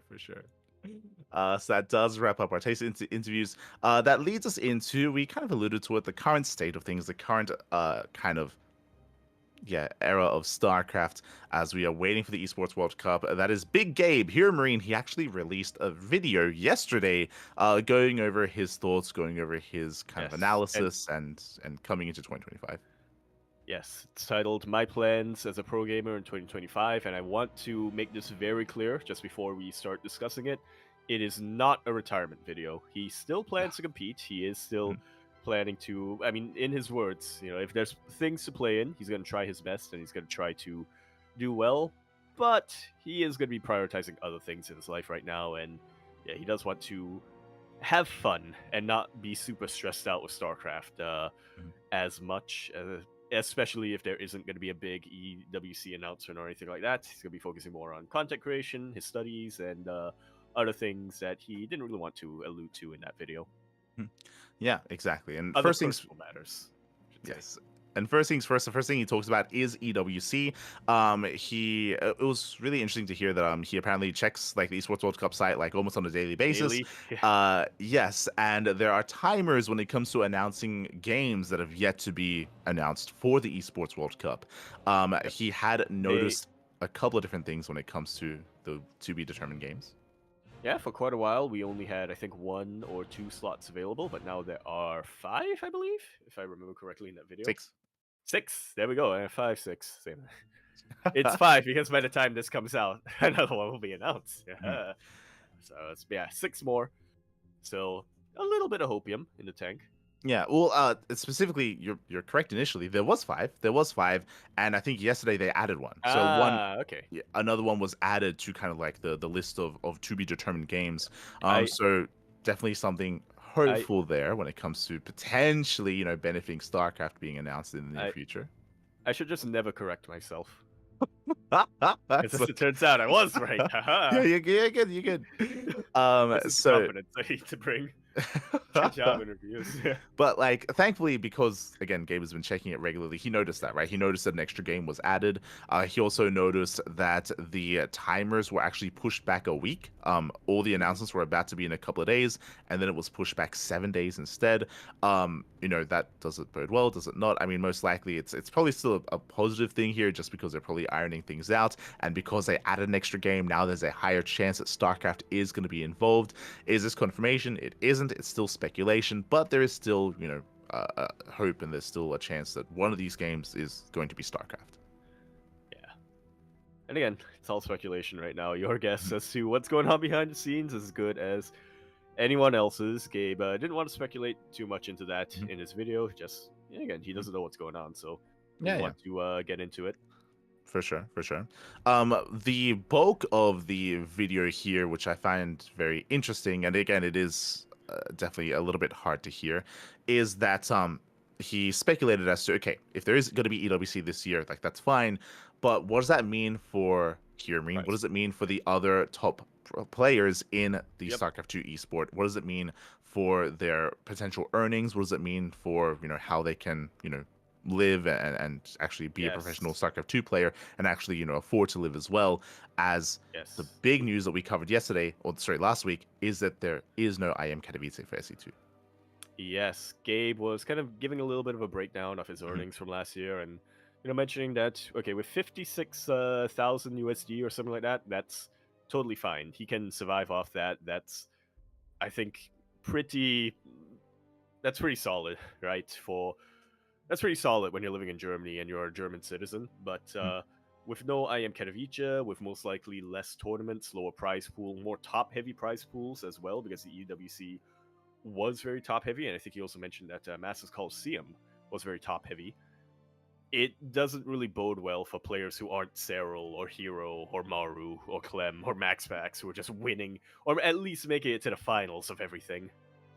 Yeah, exactly. I mean, Gabe, he's like right below them, right? He's right below them, which is still, really. He's right below them when it comes to his position. I think he's like the third most non-Korean player, and overall, I think he's like 6th or something. But it's absolutely insane to see the jump from Clem at 500k to Cyril at, I think, 400k, something like that, and then to Raynor, who was like barely 100k, and then to Gabe, who was at 50k. Yeah, for sure. Which again is fine when it comes to what he can afford to live off of. But as we alluded to, he's German. Now there's one less tournament, right? Like now there's one less tournament. Now there's one less big event to actually earn from, and the chances of there being a replacement tournament for that before EWC is lower, right? Like it's you can't just have like another IM Katowice or another big event like that. So that's what's a little bit more concerning. Assuming that EWC is going to happen at the same time this year, assuming that it happens like in August, like it did previously. Yeah, if it happens, for sure. Still, very much up in the air. Tomorrow we might see that extra empty slot gone, because who knows? Yeah, we might see it. It might come back, and it might be further in the end of the year, like September, October. If it gives us room for another event, then that's going to be a positive thing. If not, then it's going to be a little more difficult. So that also means that it won't be a circuit if they aren't able to have another event in there. It means it'll only be qualifiers, I imagine.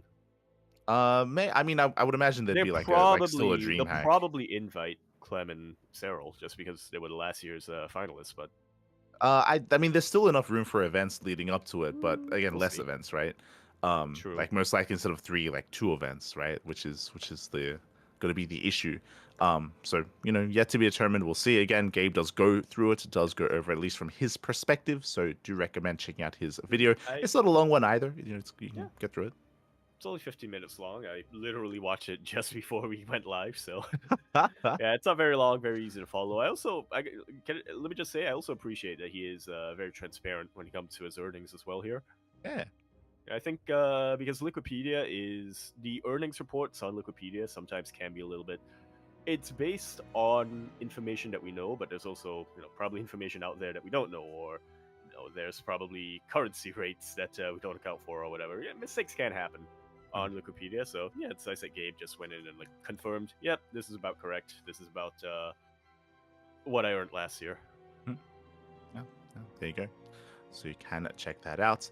That leads us into some actually more positive news coming into some player acquisitions. It was last week that we did announce, or that we did confirm, that Alien Esports had stepped back into the StarCraft 2 scene, and they had picked up Arrowfire. And this week we announced 2 more players joining their roster.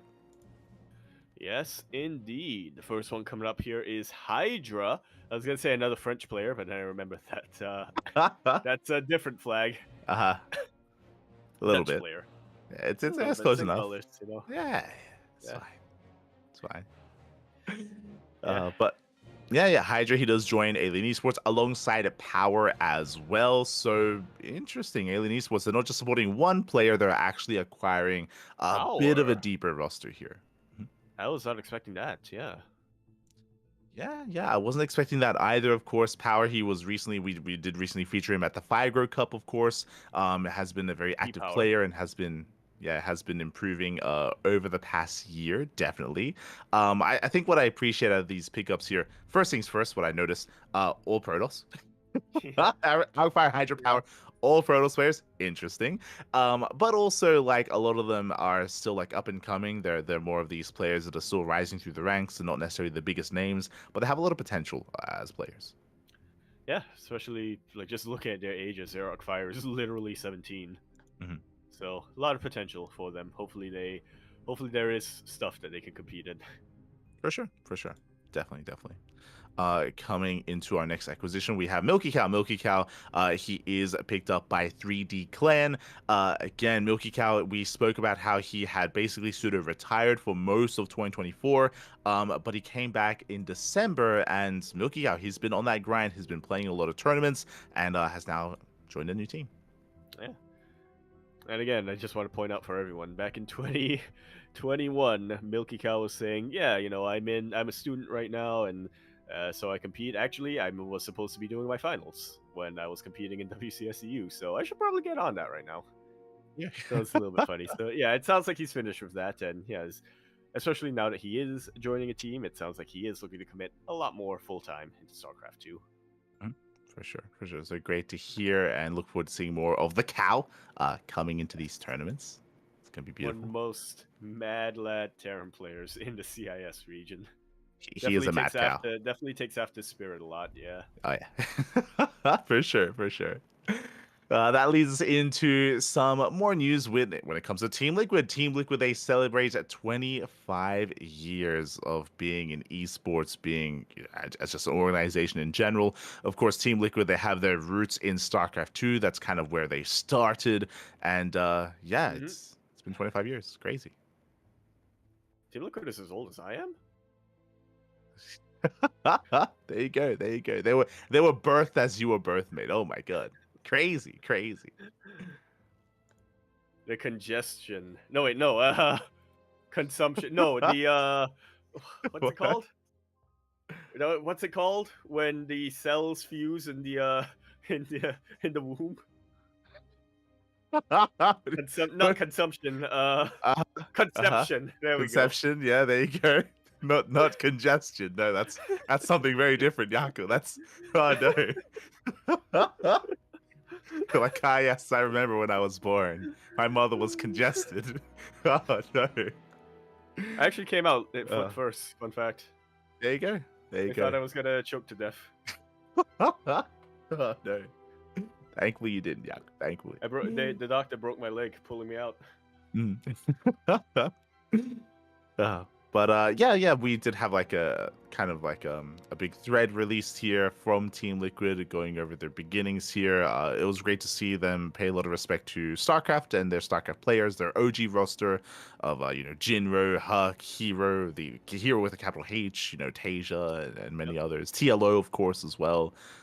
So yeah, it was really cool to see them pay lip TLO. service. I was on Shopify, but yeah, I'll always think of him as a Liquid boy. Mhm. I almost do feel Sure. like Shopify Rebellion is a bit of a spiritual successor, but I mean, we can talk about that at some other point. Yeah, really cool to see Team Liquid still paying tribute to their roots. Definitely appreciate Nazgul as well. I do think that a big reason why Team Liquid is still active in StarCraft 2, why they are still hiring players, and why they are still contributing to tournaments and stuff like that is just because their team owner never sold out. He still retains ownership to an extent, and he is very passionate still about StarCraft 2. So it's definitely a big reason. For sure, and it's just a nostalgia trip going through some of their old folders or photos even as well. Some of the old content that they created back in the day of the original SC2 roster. With Liquid Sheth, with Rhett, with Hero, Jinro, everyone. Yeah, what was that fan art that somebody posted after TL all killed EG, where it was like Chef on the boat, like one leg up, and he's like, "I'm sailing everyone out, crossing the river. We're gonna beat EG." That was very cute. Also inspired I'm gonna say one of Tempo's best parodies. Oh, which one? Drone so hard. Okay, fair enough. That's been a while since we had a Tempo song, but yeah, it's definitely a nostalgia trip going through the thread. I mean, again, there's like a Twitter thread with like a bunch of posts like going over like different stages of Team Liquid. Mana, of course. Mana was a big part. Is a big part of Team Liquid, of course, even still, going through the acquisition of Skillus. I mean, you even brought up earlier, Team Liquid, I'm sure they were a big part of actually having Skillus, get his own like athlete's visa to even get to the Netherlands. Yeah. So, a lot of history when it comes to SC2 and Team Liquid.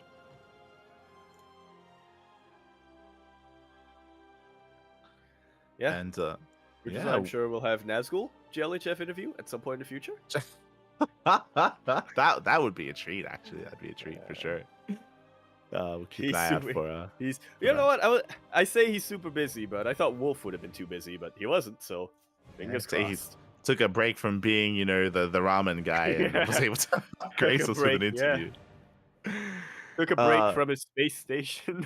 For sure. And ordering army stew. It's a little bit too late to add it, but yo, did you see what's been happening with Valdez recently? Valdez? Yeah, cameo in Running Man. Exactly. I didn't even know. It's not exactly recent. It's like from 2013. Recent revelation, we should say. Yeah. Yeah, for those of you who don't know, Running Man, it's a variety show from Korea, and I think actually the most popular program on Korean television.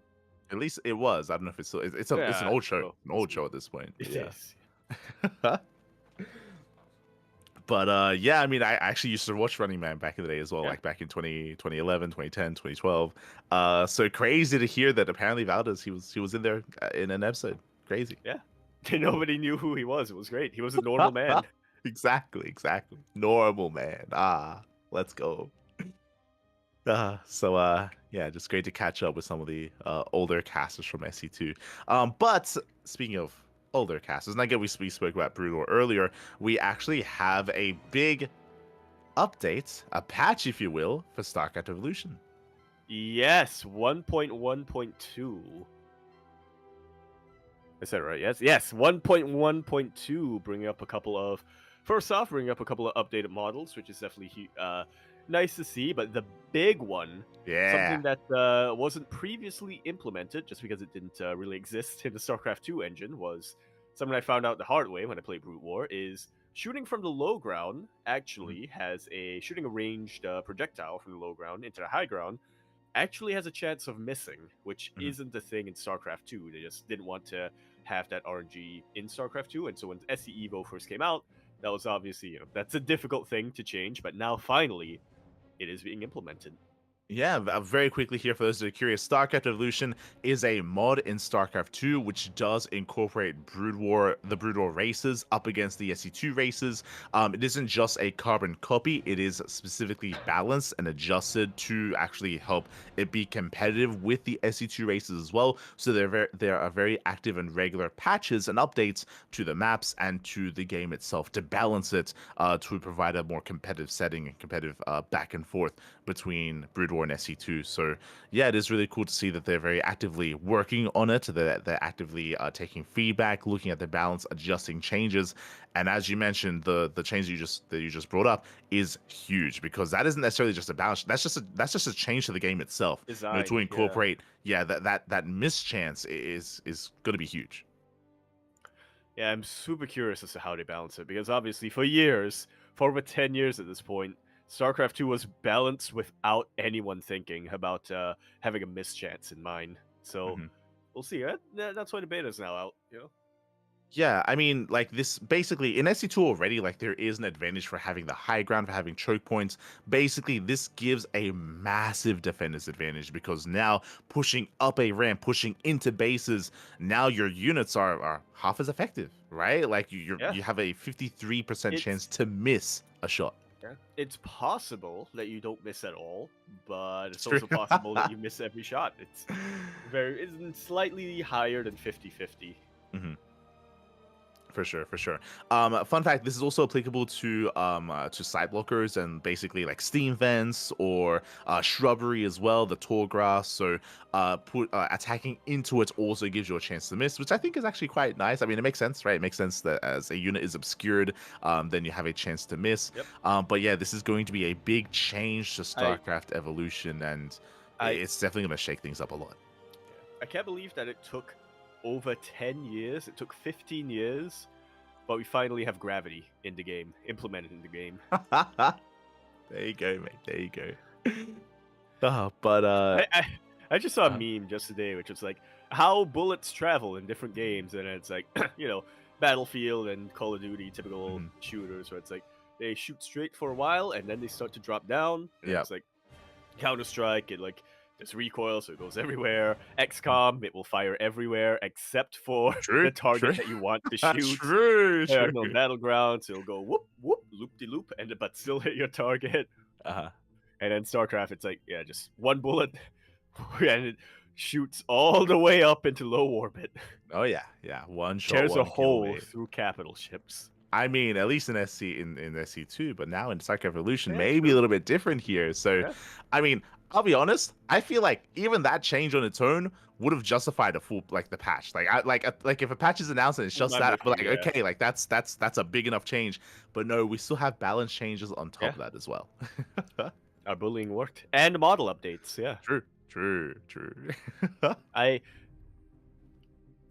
I have to say, I like the Brute War spawning pool quite a bit. I like that there are 3 tiers over there. Yeah. As opposed to the StarCraft 2, where it's everybody's piled into one pool. Exactly. Here you have like a little bit more privacy. The pool, the adult pool, the competitive swimmers pool. Yeah. You can picture like a Zergling maybe like sliding down from like the upper pool to the lower pool or something. You can True. The layers. So they have introduced the new models, which is great to see.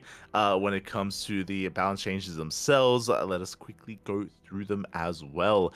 The ghost now requires cloak to be researched. No longer just innately. Okay. Well, at least it's not affecting lockdown. They did affect lockdown though. It does affect lockdown, yeah. Yeah, they decreased lockdown range from 10 to 9. This does make sense. Again, I know that you haven't casted too much StarCraft Evolution, but you actually casted most or a lot of the StarCraft 4 champion, the SEL 4 championship. And I think you even noticed yourself, like ghosts are a big part of Brood War Terran or SEL Terran, and lockdowns are also a big deciding factor. Maybe a little bit too strong. They did decide to lower the lockdown range by 1. Yeah, still gonna have long length, but or duration, but that's if you can lock it down in the first place. Yeah, at least, right, as you mentioned, at least they left the duration, which is what we always do bring up as well. Like it's Like they still have the power of the lockdown. It's just now maybe a little bit more difficult to get it off. Yeah. For sure. That leads us into the Vulture. The Vulture movement acceleration has been changed from 6.25 to 9.25. Support this fully, not just from Yeah. a balance perspective, but also just from a control perspective. Makes things a little bit easier. They're a little bit less slippery. I think you have a little bit of a greater perspective now because now you've actually been using vultures as of late in Brood War. Now you know that they're a little bit. They are slippery bad buggers. They are. I wipe them down. They lubed up their wheels. Oh, I don't think they even have wheels. They use maglev technology, levitating technology. For sure.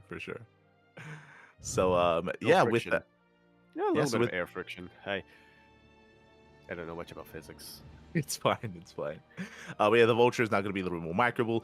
The Goliath, I'm all for this one. The Goliath anti-ground weapon attack period has been adjusted. Is now greater, so it takes longer to the attacks is more time in between them. Yep. I believe this is specifically targeting Spirit.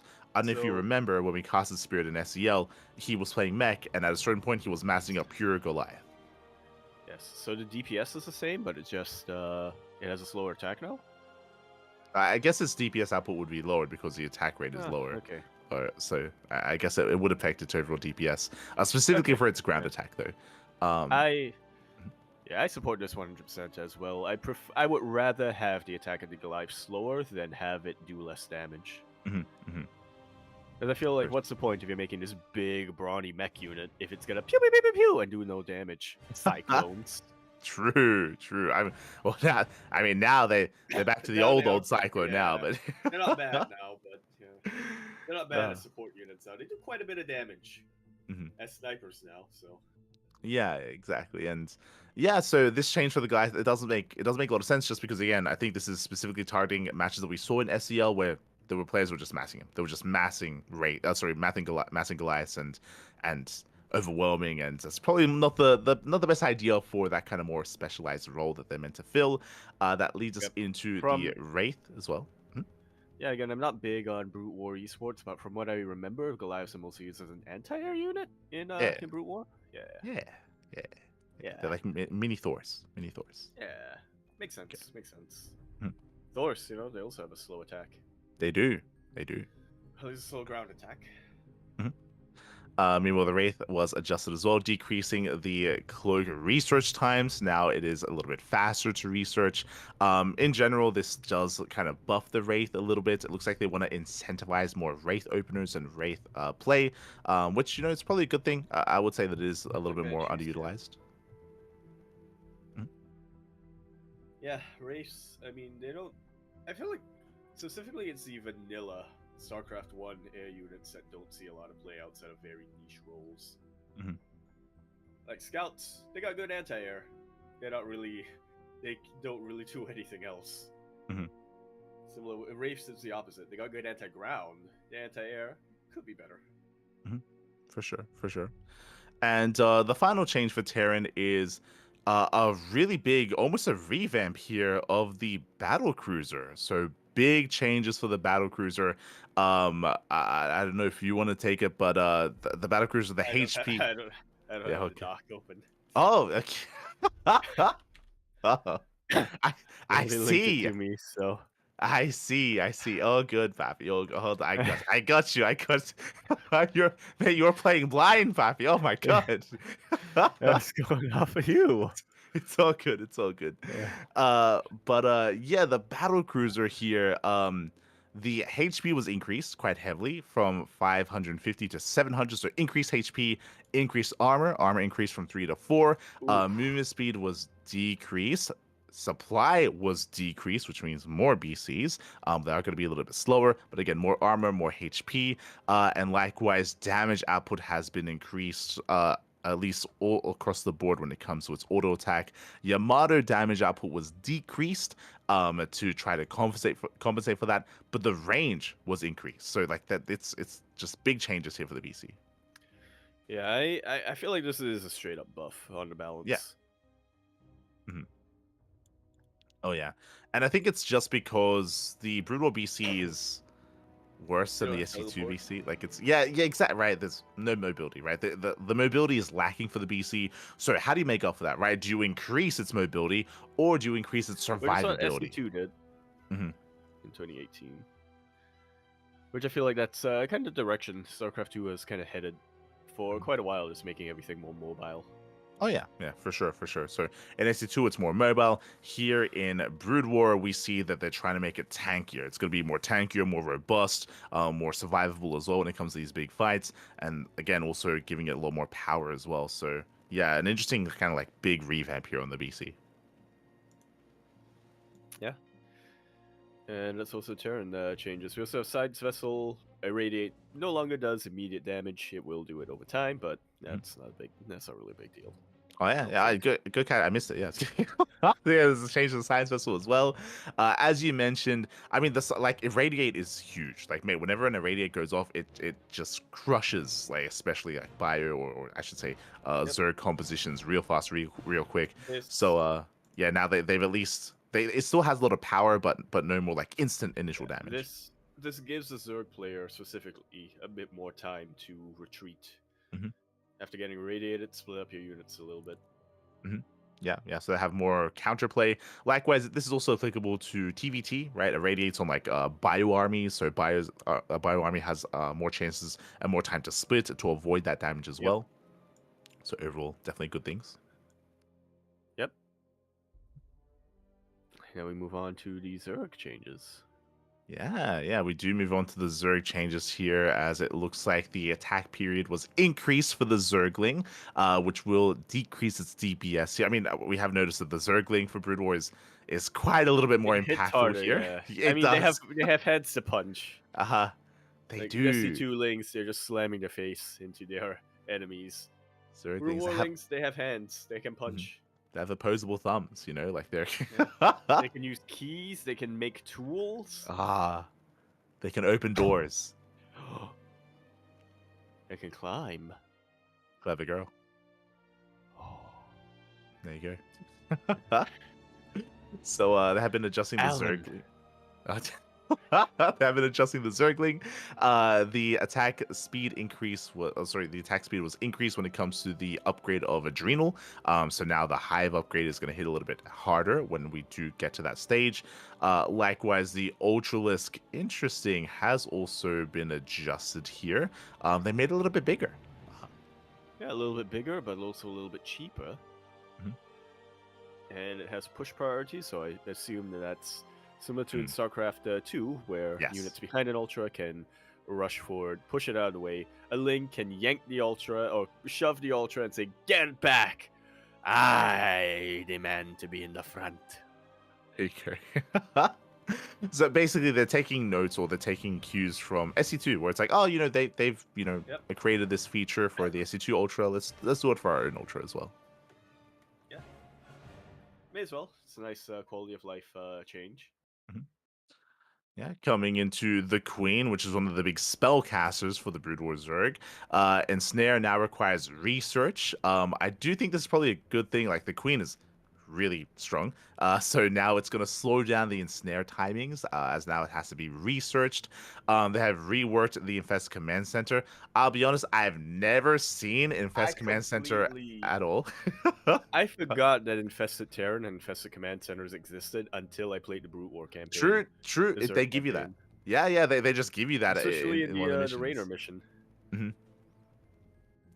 Yeah, so I don't think it's a very rare sight in even Brood War competitive esports and even in StarCraft Revolution as well. So I think it's probably a good thing that they're changing it to make it a little bit more viable. But even then, it's so difficult to pull off, because the problem with like using the infestation ability is that you have to weaken the CC first. Like, it has to get low in HP, then you can like try to infest it. But like it's just a really weird requirement to like actually do that sort of thing, right? Like, yeah, it's very niche, and most of the time just isn't worth it. For sure. So I appreciate that they're trying to implement this and trying to rework the Queen to allow for this, but yeah, I don't know if we ever can see it. If we do, it'll be amazing, but I don't know if we ever will.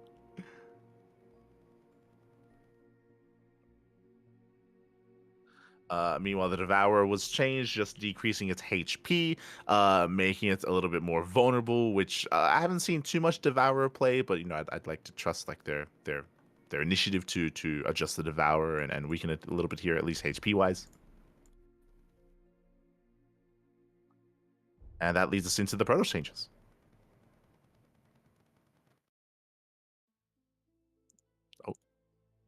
Oh, Yaku, do we have you? We lost Yaku. Oh no. Can you hear us? Can you hear us, Yaku? Oh, hello, and Hello? Can you hear us?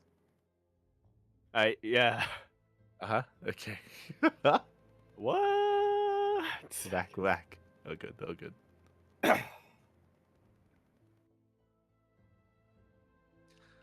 But yeah, that does lead us into the Protoss changes here. Once again, a lot of adjustments here when it comes to the Protoss units. We have the Zealot. The Zealot decrease attack uninterrupted duration. Interesting. So because of this, the Zealot is actually going to be locked in place when it attacks a little bit longer. Oh. So I didn't know this. Apparently, it was possible for the Zealot to miss. Oh, I was. Huh. Was the Zealot the only one that could miss? I like How when are it comes melee to units missing? Yeah. Interesting. Pardon me. Yeah, so it looks like there was maybe like a quote unquote bug or something where like if you stutter stepped your Zealot too quickly, then it would do the attack animation, but it would maybe not actually attack. It wouldn't register, right? Yeah. Okay. So a nice change here to the Zealot, I guess. I didn't know that was happening, but sure, there we go. Well, the more you know, TIL. Mm-hmm.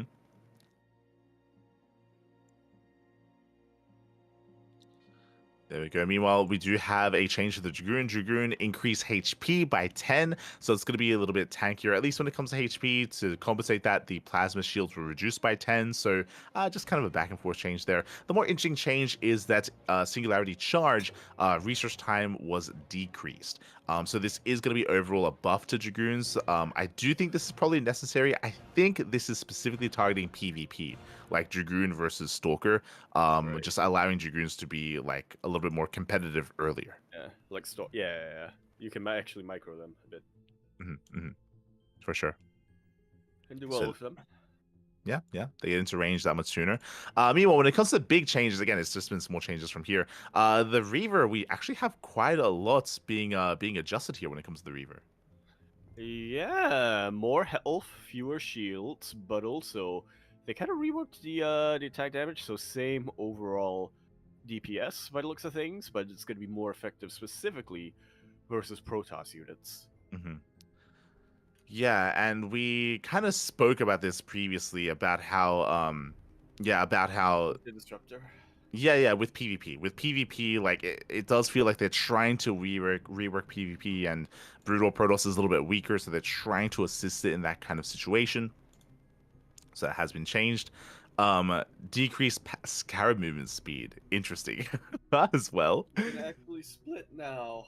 You can try to split. True. Well, yeah. Yeah. I can try to split. I won't, but I can try. And they actually have been adjusting the Corsair as well, which I do think is a good thing here. They're making the Corsair a little bit more stronger when it comes to anti-muta defense. So attack range for the Corsair has increased. Likewise, the attack like AoE has been like added as well. Now it does more splash damage here, and that will help against clumping mutas. Yeah. Are Corsairs the ones with stasis? Or are those arbiters? Those are the arbiters. Yeah. Okay, because I remember being very annoyed with one of those two units. Third campaign. There you go. I think the Corsair isn't in StarCraft 1. I think it's only in Brood War. I think. Okay. If I'm not mistaken. So you haven't experienced it yet, so it's all good. It's all good. Oh boy. That leads us into the Scouts. The Scout also getting adjusted here. decreasing the anti-ground damage, which is interesting. I mean, in general, the scout doesn't really seem too much, so I don't know how I feel about nerfing the attack, at least when it comes to. Anti-air unit. Yeah. I guess they're trying to make it more of a specialized unit. Yeah. For sure. I You agree spoke with that. Yeah, there we go.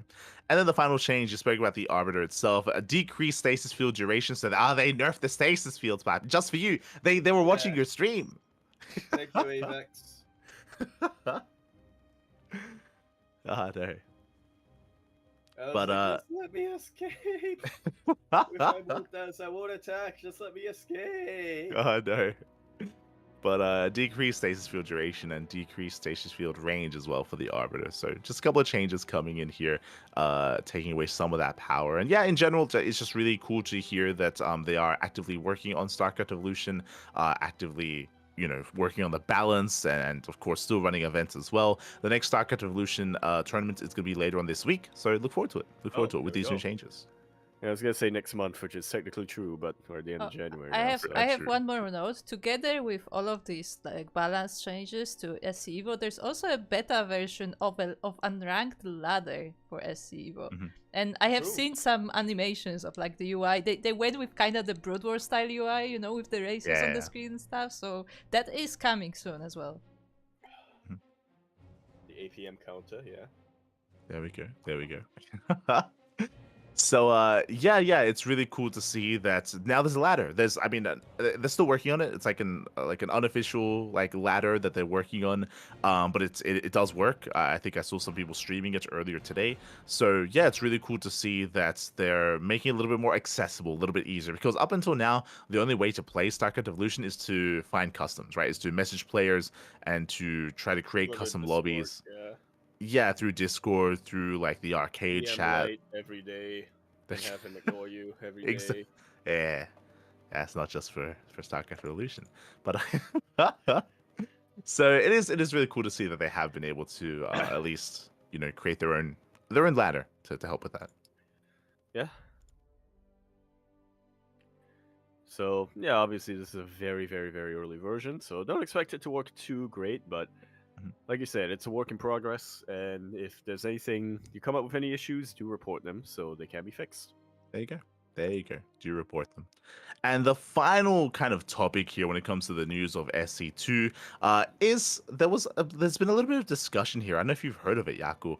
When it comes to the StarCraft worker start, this kind of began with. I remember a couple of years ago, Max Terrancraft actually kind of had a bit of a thought experiment and asking, what if we were to not go back to the old 6-worker scout, but just have fewer than 12 workers at the start? Mm-hmm. And a lot of discussion came from there. For sure.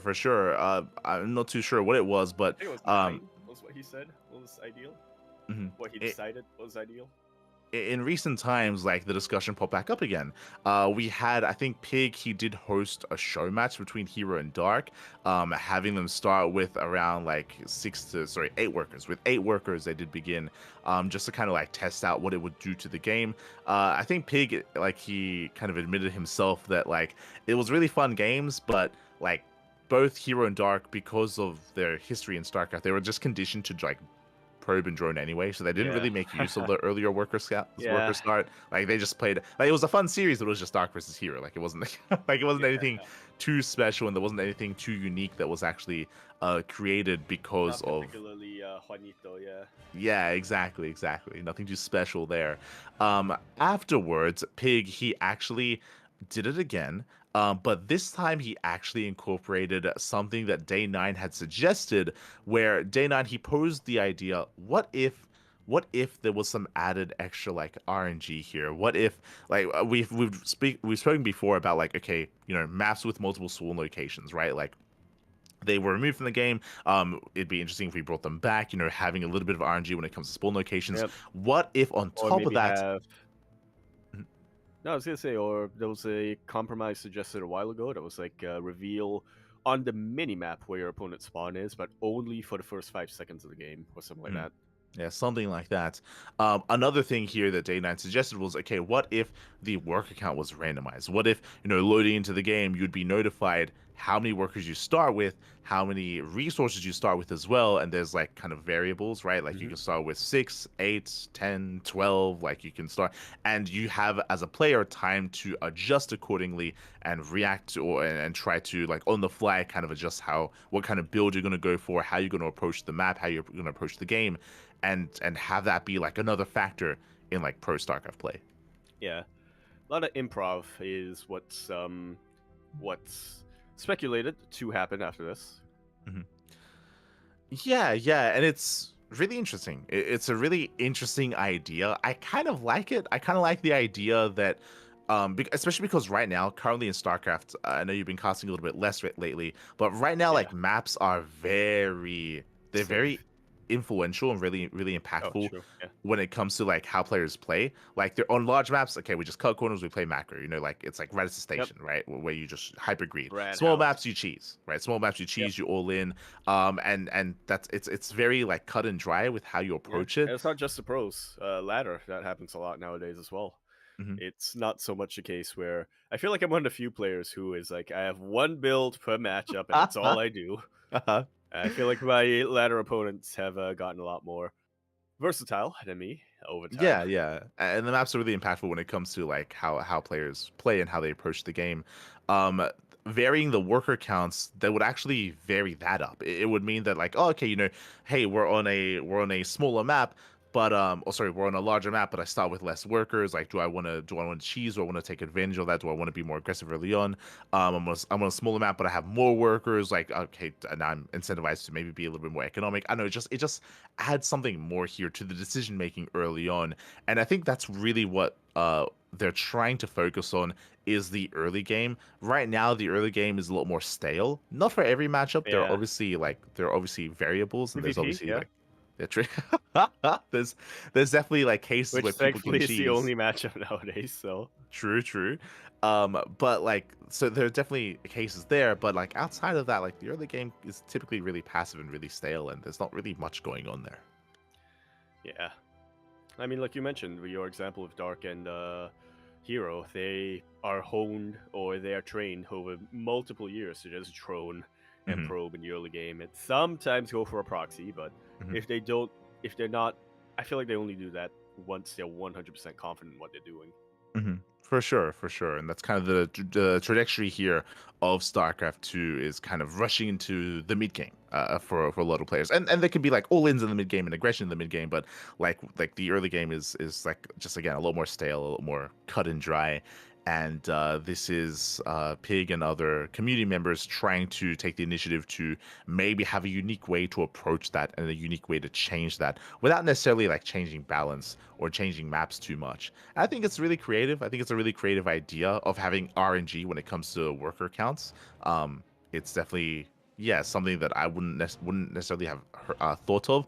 I don't know Mhm. how I don't know how it would work out. I don't know if it's going to be a positive or a negative change. I think Pig has been trying to I host some show matches featuring I this to try I to think it's feel it out. probably going to carve out its own niche after a Mhm. while.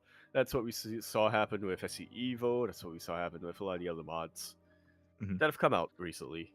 Yeah, well, the idea is that this is kind of like a testing phase, and if it's positive, True. then they can bring it to the balance council and be like, "Is this something that we want to Yeah. implement to like the True. proper like base game of StarCraft 2 into esports? Like, is this something that we should even consider?" A lot of Not it would depend on how Yeah. some of these show Or matches not go, even I'm sure. necessarily the RNG, not even necessarily we have a variation between each game, but even just how would having fewer workers work? How would starting with a few minerals work? Mhm. How would that impact things? Mhm. Yeah, exactly. So I think it's really interesting. It's definitely really creative as well. Whether it leads into anything yet to be determined, Yeah. right? They're still playing at their matches. I think It, Pig recently he hosted a show match between Bly and Haas. He like brought them out of retirement and the two specifically maddest lads of their respective continents. Yeah. exactly. It was for two reasons: because they are as creative as they are, but also because they're currently retired, like they're currently inactive, Mhm. which means they're not like They as actually have time. They're not. Yeah. yeah They don't have to really They're not weigh conditioned. their options. They're not conditioned. They don't have to be like, but if I play in this, then I'm wasting valuable practice time, so and so. Yeah, they can just play when they're free. Exactly.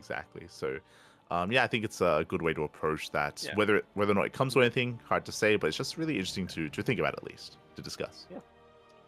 Really exciting stuff coming out. You know, I have to say, Bobby leaving Blizzard. I think everybody's happy about that, but I think especially Day 9 fans are happy about that because it seems like he is more willing now to get involved with StarCraft. Yeah, it was really cool to see that he's still, interested in StarCraft, that he's still watching StarCraft. Maybe doesn't do content anymore, but... I was gonna say that he does actively watch StarCraft, and he has been actively watching StarCraft, probably mostly the bigger events, though, because he's... Every now and then he would make a tweet about it, but he's... Yeah, he would sometimes tweet about the match, but he specifically said that because of the Bobby Kotick stuff, like, he wouldn't make content for Blizzard games, but like once he was gone, he actually literally had a month on his channel when he was making exclusively Blizzard content, just every game from Blizzard. So he's not really like, coming back to regularly doing that, but like it is back on the menu, to put it that way. He's open to it now, yeah. For sure. So yeah, exciting to hear. Definitely interesting things to think about, at least. From here, that is going to wrap up our news for the week. Before getting into the events and before getting to the score lines, we are going to be having a short break. We're going to be cutting to a short break here. Take this time. Yaku, what are we going to do? I might pass out, honestly. No, I was going to say, hydrate your hydras. The viewers should do. Hydrate your hydras. It's been a little bit of a longer podcast so far. It's been 3.5 hours. Hydrate your hydras, drain your disruptors, make sure that you don't die. Get some snacks if you need to.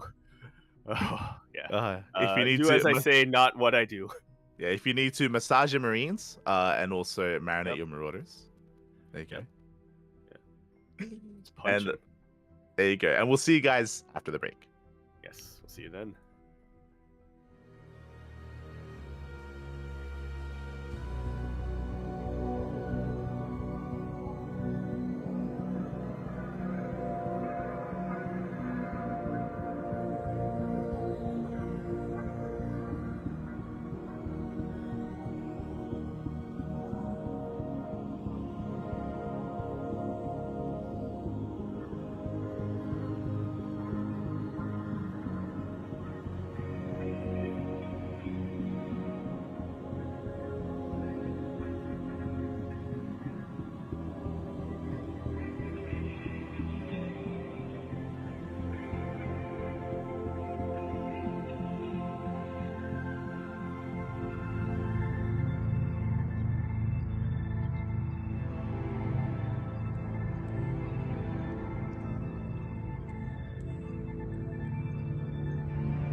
And welcome back, everyone. Welcome back. Whew, hope you enjoyed that lovely Brutal OST as we returned with the second half of the podcast. Big shout out and send your love over to Yaku. Yaku, he is very much so under the weather. But props to Yaku because he weathered the storm. He made it through all of the news. He made it through all the discussion. He was able to add his own thoughts as well. He did want to be a part of it, of course. So big shout out to Yaku for powering through that. But again, he is a little bit under the weather, a little bit sick, despite what he says, where he's fine. He's not fine, but he is recovering. He's going to be recovering, and hopefully he's able to feel better and get up and running for the next show, for the next week. So best of luck. Best of luck to Yaku. For now, going to be heading through this in a way by myself, but also, of course, shout out to Kuro, handling the production at the same time as we go through the results of the week. We just wrapped up with all the interviews, with all the balance changes, as well as starting worker discussion and all these other events as a part of the week. Now we have tournament results. Up first, we have the Passioncraft Emerging Stars #1. A new tournament, a new rendition here, is designed to help boost and help support some up-and-coming players. This is an MMR-locked event for 5.5k MMR and below. That is GM. I would say that's kind of low GM kind of sector of StarCraft players. As well, we see a lot of semi-pros competing in this, and a lot of names we are recognizable here. A lot of names we are familiar with. I see Inexorable, Danielo, Cobblestone, Ryojin, Anticore, the Muzero, Flexi, Mirjo. All these players we have seen before. All these players competing, and in the end, it was Anticore that took it 3-2. But a shout out to Ryojin. Once again, I feel like a lot of players or a lot of people, a lot of viewers, they don't really give a lot of credence, or they don't really pay much attention to the Latin American scene. To see Ryojin from Bolivia pop off, make it to the finals, and even force Anticore to the ace match shows how competitive he is and how competitive the Latin American scene is as well. So GG will play it. Anticore does take it, and Anticore, he does also qualify and gain a seed to the OSC Elite Rising Star #14. So it's great to see kind of like the stepping stone here, where you can win a tournament, qualify for another tournament, and have more opportunities to compete and to improve. So we always do championship. We always champion the idea of having these kind of like grassroots events to kind of bolster the up and coming players. So really great to see. Shout out to the organizer, Mr. L, for hosting this event, as I believe he does organize most of Passioncraft. And yeah, potentially the first of many. First of many tournaments. From here, this leads us into the Chat Star League #33. Once again, we do have progression here on the bracket. This is another more unorthodox event. It is the first event of the year of 2025. Once again, I believe this is also a MMR restricted tournament. Yes, it is 5.3k. So actually a little bit lower, a little bit less than the previous event, 5.3 instead of 5.5. So also is going to be MMR locked. And we have a plethora of Protoss. Zero Zerg. Zero Zerg. But I see a name that I haven't seen in a long time in these tournaments. Soon. He had retired. He has stepped away. Soon did compete. No Money competed as well. Great to see them both returning here. Again, the German, like kind of semi-pro scene was thriving a couple of years ago. Then, you know, Senthex disbanded. There was a lot of drama with Senthex, and a lot of the players did step away. And yeah, they haven't been as active in recent times. So it's great to see them returning once again. Soon, recently, he was hosting his own tournaments, but now is at least playing a little bit. No Money, great to see him returning. He went all the way to the finals. Alas, Cobblestone did bring No Money down. So GG well played. Congratulations to Cobblestone, as he does claim the win here of the Chat Star League, the first of many of 2025, I'm sure. And once again, this is another tournament devoted to lower MMR players to give them an opportunity to compete, to improve, and to kind of rise up among the ranks and improve as in general as a player, as a competitor. So much love to those working behind Chat Star League. Heading on over, we have the Bingus World #25, the first Bingus World of the year. It sounds really weird to say. What is the Bingus World? Apparently, it is just a show match. It's just a show match here, just a best of 5 show match series based in StarCraft Evolution. Hyper One is the organizer, Hyper One is the sponsor, and Hyper One also, I'm sure, did pick the players as they are both representing his team, so no bias here. A lot of his other teammates did also help cast the event. I'm sure there's some kind of like history between these two players. I'm sure there's like a reason why they faced off, maybe like a grudge match or something. The fun fact, or the fun thing about this though, is that this is random versus random. Kenosua versus Nomad here in a best of 5 went all the way to the ace match. We had a plethora of matches. I don't really know like the strength of their individual races, but a fun best of 5 nonetheless. And I'm pretty sure they did feature a bunch of Hyper One's maps. I can see Amogus at the end. Shaking my head. But regardless, great to see. Congratulations to Kenosua for winning that. And again, it was also great to see some more StarCraft Evolution. We just went over the balance patch changes of StarCraft Evolution, and now we do see a couple of show matches that are going to be featuring those balance changes as well. So, well played. Heading on over, this leads us into the Fire Cup. This is a regional tournament. We casted it here on the channel. If you missed out, I recommend the VODs. It was an amazing tournament. It always is. This is a monthly tournament for the CIS region. Every single month, at least for the past 2 to 3 months, we have been covering this. And it is kind of like its own kind of, in a way, almost regional, almost GSL, the best of the best all take part. But this was a special iteration because we featured for the first time Skillous. Skillous typically has been absent from the Fire Cup, has not been competing in these events. I don't know if he just wasn't made aware of them, or if they were just at a really bad time and Skillous was focusing on other tournaments or other events or other IRL commitments. Here, though, for Fire Cup number 6, he rocked up and he was the one to beat. Skillous, he is the highest ranked, highest rated player in the entire tournament. But we saw him slip up a little bit here and there. In the group stage, he was pegged to come out in first place, and he did, but he did drop a map early on to Milky Cow. Shout out to Milky Cow, of course, for forcing a tied series there against Skillous. Very impressive. Milky Cow came in second, and in a twist of fate, GG Machine came out in third place. That was a crazy upset, by the way. That was a crazy upset, a crazy result. Coming into this, all eyes were on Young Yakov. Young Yakov, he's a Fire Cup champion. We expected him to make it at least to the playoffs and to have a rematch and to face off against these top-tier players, these the other players of Group B. That did not happen. That did not happen. It was very close, very clutch. And I have to put it a little bit on Young Yakov here. For those who are maybe unaware, for those who weren't watching, if you look at Group A, Young Yakov, he actually off-raced against GG Machine. He is becoming one of the many players off-racing now, avoiding mirror matchups. So instead of a ZVZ, it was a PVZ. Young Yakov, he flexed his Protoss, and Young Yakov, he lost 0-2. And that is a deciding factor. I believe if Young Yakov did not play Protoss, if he played Zerg, he was favored. He was favored against GG Machine. He most likely would have won that series, and we would have seen a different outcome. We would have seen Young Yakov in the playoffs instead. So Young Yakov getting a little bit cheeky, getting a little bit frisky. He gets punished for it, and Young Yakov, he is knocked out in the group stage.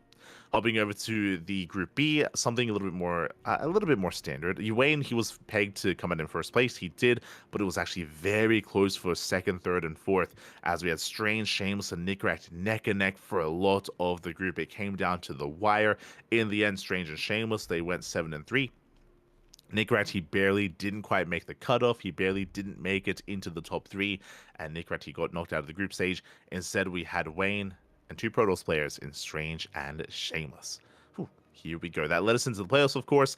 In the playoffs, we did see, once again, Strange popping off. Strange, he is known for being an unorthodox player, very aggressive, very strange play in more ways than one.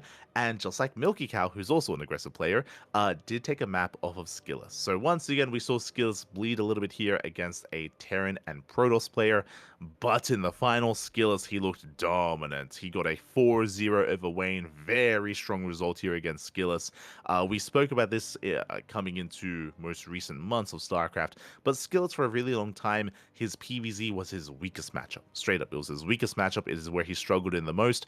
But over the past couple of months in the off-season of EPT, it does feel apparent that Skillous has been focusing and improving his PvZ. You know, that you could argue that the map pool and the patch has helped him in that respect. I'm sure it has, but he has been putting a lot of work, and yeah, Skillous, looking good, looking strong, is this month's champion.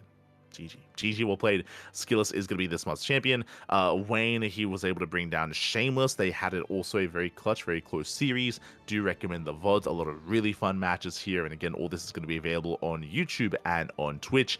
That leads us into our next event. Not a regional event, but an invitational. We had the CranKy Christmas Invitational. This did take place on Christmas Day, but this was only casted in Spanish. We were able to gain access to the replays, though. Big shout out to CranKy. CranKy did share them with us, and we were able to have the first English broadcast merely 1 or 2 weeks ago at this point. A little bit later after the events of the tournaments, but regardless, we were able to cover them. And honestly, it was a banger of an invitational. We had Xian, Gumiho, Byan, and Shin facing off here in this invitational in best of fives, pure best of fives every single round. We had Xian take down Gumiho. Xian has been looking very impressive. Keep this result in the back of your mind, but Xian, he does get the win over Gumiho. Shin gets the win over Byan. Byan has been on a little bit of a, I would say, slump. Byan has been slumping a little bit, so he hasn't been getting as many results. Has been struggling a little bit more in these open cups. But Shin gets the win over Byan. Xian over Gumiho, that led into the grand finals, where Shin does bring Xian down 3-1. What I will say, though, is that the matches were very close, very back and forth, and we have seen Xian improving heavily here over the past couple of months. This was a series that took place back in December. You'll be seeing results coming into January, though, where Xian has been getting better and better. So it's been great to see the growth of Xian over time has been shooting up real quick. So congratulations, Xian, he got second place. Shin, he got first. And of course, we had Gumiho and Byan also walking away with some prize money as well. That does wrap up the CranKy Invitational. And that leads us into another CranKy event, the CranKy Pro Series. The first of many. I spoke to CranKy, and he is thinking about making this a monthly. He is thinking about it. He's not 100% certain if he can commit to doing this every single month, but for the time being, that is the plan. And we were able to have the January edition of the CranKy Pro Series. It was a best of 9 between Hero and Byan. Again, this took place on the 15th of January, so 2 weeks ago. We did cover this yesterday, so we were once again the official English cast. CranKy casted this live in Spanish, and we casted it later on here in English instead. And this was a banger of a series. Again, if you missed out on the VODs, I recommend them. We casted it yesterday or even 2 days ago, and it was a full best of 9, and it went all the way to the ace match. I spoke earlier about how Byan has been slumping, and Byan, he hasn't really been getting as many results towards December and into the end of January, or into the beginning of January. But now that we're getting further towards the end of January, Byan, he's back. He's back, and he had a very strong showing. Hero was the heavy favorite. Hero, he's top 2, if not number 1 Protoss in the world. Like, you can make an argument between Hero and Max. We'll be getting into some of those big results towards the end of the broadcast. But Hero's been looking very strong as of late. He's very in form. So for Byan to force him to the ace match, I mean, it's impressive. It does say more about Byan here, about his state of play. What I should emphasize, though, is that we got one macro game. It was a best of 9. It was very intense, very back and forth, but very aggressive series. Like, we never got up to like proper 3-4 base saturation until the final game. So bit of a spoiler there, but definitely something to look forward to. I do recommend the VODs for the event. It was a blast to see Byan and Hero just duke it out and just be at each other's throats, and it was a lot of fun. Very entertaining. Very entertaining series. Congratulations to Hero, but a big shout out to Byan. Big shout out to Byan. That leads us into our next event, an event that was flying under my radar. Didn't quite notice it at the time, but it is the Phoenix League Cup. I don't know if this is going to be a regular event. Hard to say. I'm not too sure who Phoenix is. I would imagine he is a big fan of StarCraft. Phoenix does fund it, and this was covered by Laughing Games alongside Inu as well. They did cover this event. This was an invitational. There was no qualifier or anything like that, featuring quite a plethora of players here. Classic, Creator, Xian, Byan, Kyor, Gumiho, Shin, and Solar. Like a really solid lineup here. The best of the best in Korea did duke it out. Missing a couple of key players. You know, I don't see Dark, I don't see Hero, for example, but still a solid lineup nonetheless. And we had, once again, some good results coming in. This actually took place a couple of days ago. Classic took down Byan. Classic has been looking more in form as of late. Like, Classic is also a player that has been slumping, similar to Byan, where his results at the end of December coming into January were lackluster, is what I will say. Maybe just focusing on holidays, you know, having some time off, Christmas, New Year's, Lunar New Year's as well.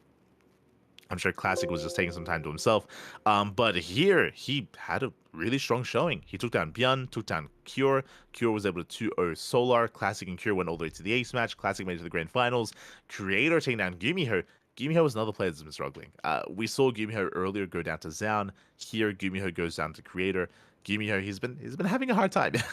So, despite winning Home Story Cup coming into the year, Gumiho has also been struggling as of late. Creator gets a 2-0. Shin takes down Zaun. We have a repeat result here from the Christmas Invitational, if you recall. So Shin takes down Zaun. Shin takes down Creator. Shin takes down Classic. Shin with the ZVPs does come out on top. I mean, we've even seen Shin take down Max Packs as of late in more regular intervals. So Shin has been on fire, definitely. A big reason for this is because Shin has been grinding. Unlike some of these other players, Shin, he plays in everything. He is the most active Zerg player in the online tournament circuit. Zerg player, period. Not even just Zerg player in Korea, but he's more active than Raynor. He's more active than Serral. He's more active than Solar, than Dark. Shin, he plays in so much because that he is in peak condition in the off season, more so than some of these other players that play like in a weekly every now and then. So Shin is in form, and again, that's reflected in his results. So Shin has been getting a lot of really big wins during the off season of December and January. GG does get the win here, does get the win over Classic. That leads us into the Basilisk Big Brain Bouts. The final kind of show match series to go over here this week.